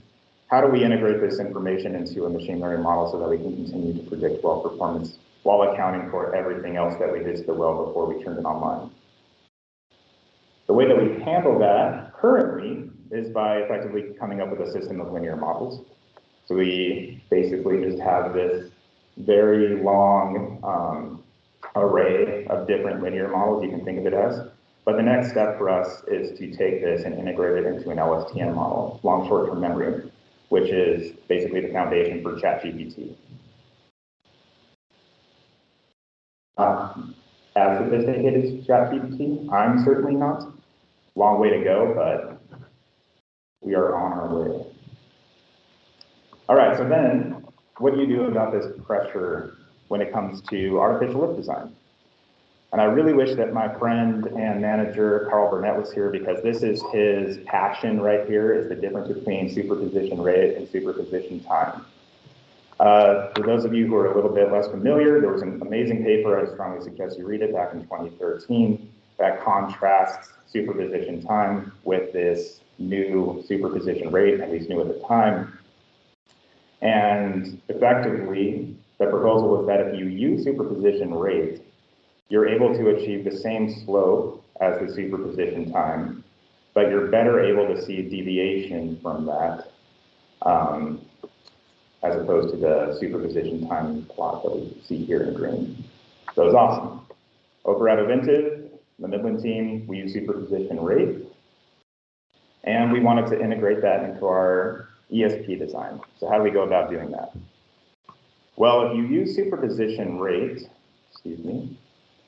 and you tie that to oil performance, which is here in blue, you drastically overpredict early time oil production. And that's definitely not what we want. So in order to get around that, what we found is that we have a much better tie to oil performance ultimately if we match to total fluid on a superposition rate basis, and then do water cut as a function of total fluid produced. By utilizing this approach, we had a much better tie to production. And that forms at least the reservoir basis of our ESP design. So of course, the other part of this, you need Nodal, but you need a lot more in order to create this balance between the head required and the head available. You need a very iterative solution. So how that iteration works with our own internal software developed by my friend Trey Kubachik is you take your initial conditions from the RTA side, combine that with your discharge pressure, and you say, okay, so now that I know how much rate I'm getting for this amount of drawdown via RTA, am I able to achieve that with my ESP? And we go through a cycle of, well, can I achieve the horsepower required without damaging the shaft? I'm not a production engineer, so if I say anything strange for production engineers, please call me out.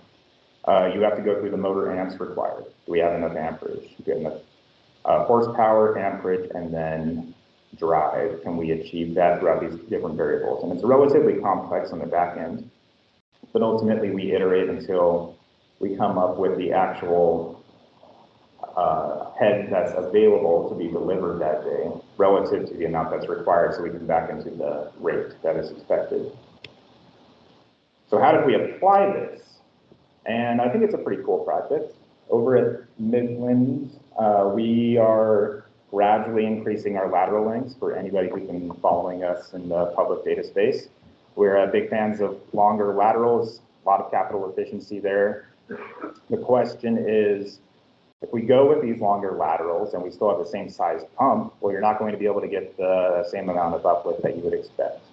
So can we, on a per foot basis, so can we potentially increase the size of our pumps? What do the economics of that look like? So in this gray, we have our standard for longer laterals. This is a 15,000 foot example. In the gray, this is a 5,800 pump. And then we wanted to compare that with a 10,000 pump. So 10,000 series pump would require us to increase our casing size. And then we would also have to buy the pump at a different rate than we typically do with our 5,800 pumps. So there are some costs, upfront costs associated with that.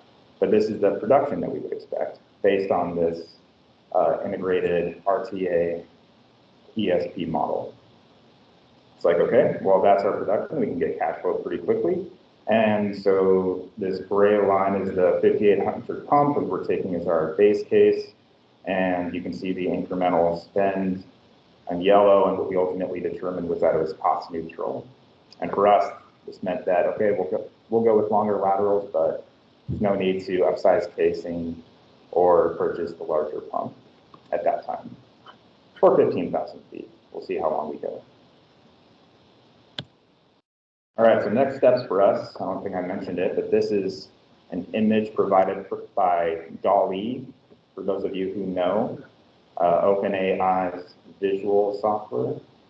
It's pretty awesome, right? You can put in any kind of text and tell it to spit out an image. I think I just put in, give me a pump jack for the whitCon conference, and here we go.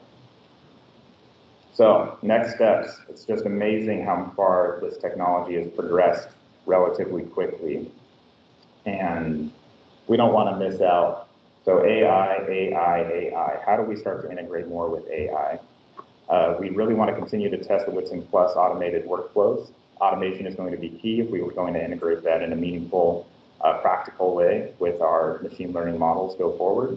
We've already started to do so in-house, but we want to continue to develop that. We also want to use whitCon Plus to inform our machine learning variables. So we're working with another firm right now is how do we integrate physics with analytics to create this kind of supermodel, if you will. How do we continue to do that? And I would say see Carl for our superposition rate debate, but unfortunately had to miss. But I will provide you with his phone number, his address, if you come and bug me afterwards. Thank you.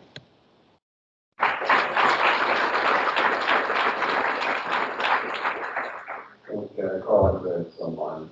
So okay. whoever wants to have a chat in the forums, it's got one page. That's what it's great for you. I think any questions?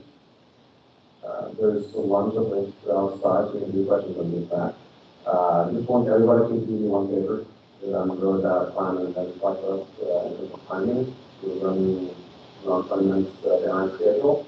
So people can help themselves, feet out there, and then be back here at basically 45 minutes or 12:45. And then if some of the presentations in this session will finalize that. Maybe one of the meeting, having a coffee or that works for everyone. So I'll see you back here at 12:45. And there's two just outside.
Hey, so we're taking lunch now, so we'll be back in 40 minutes, finishing up this session.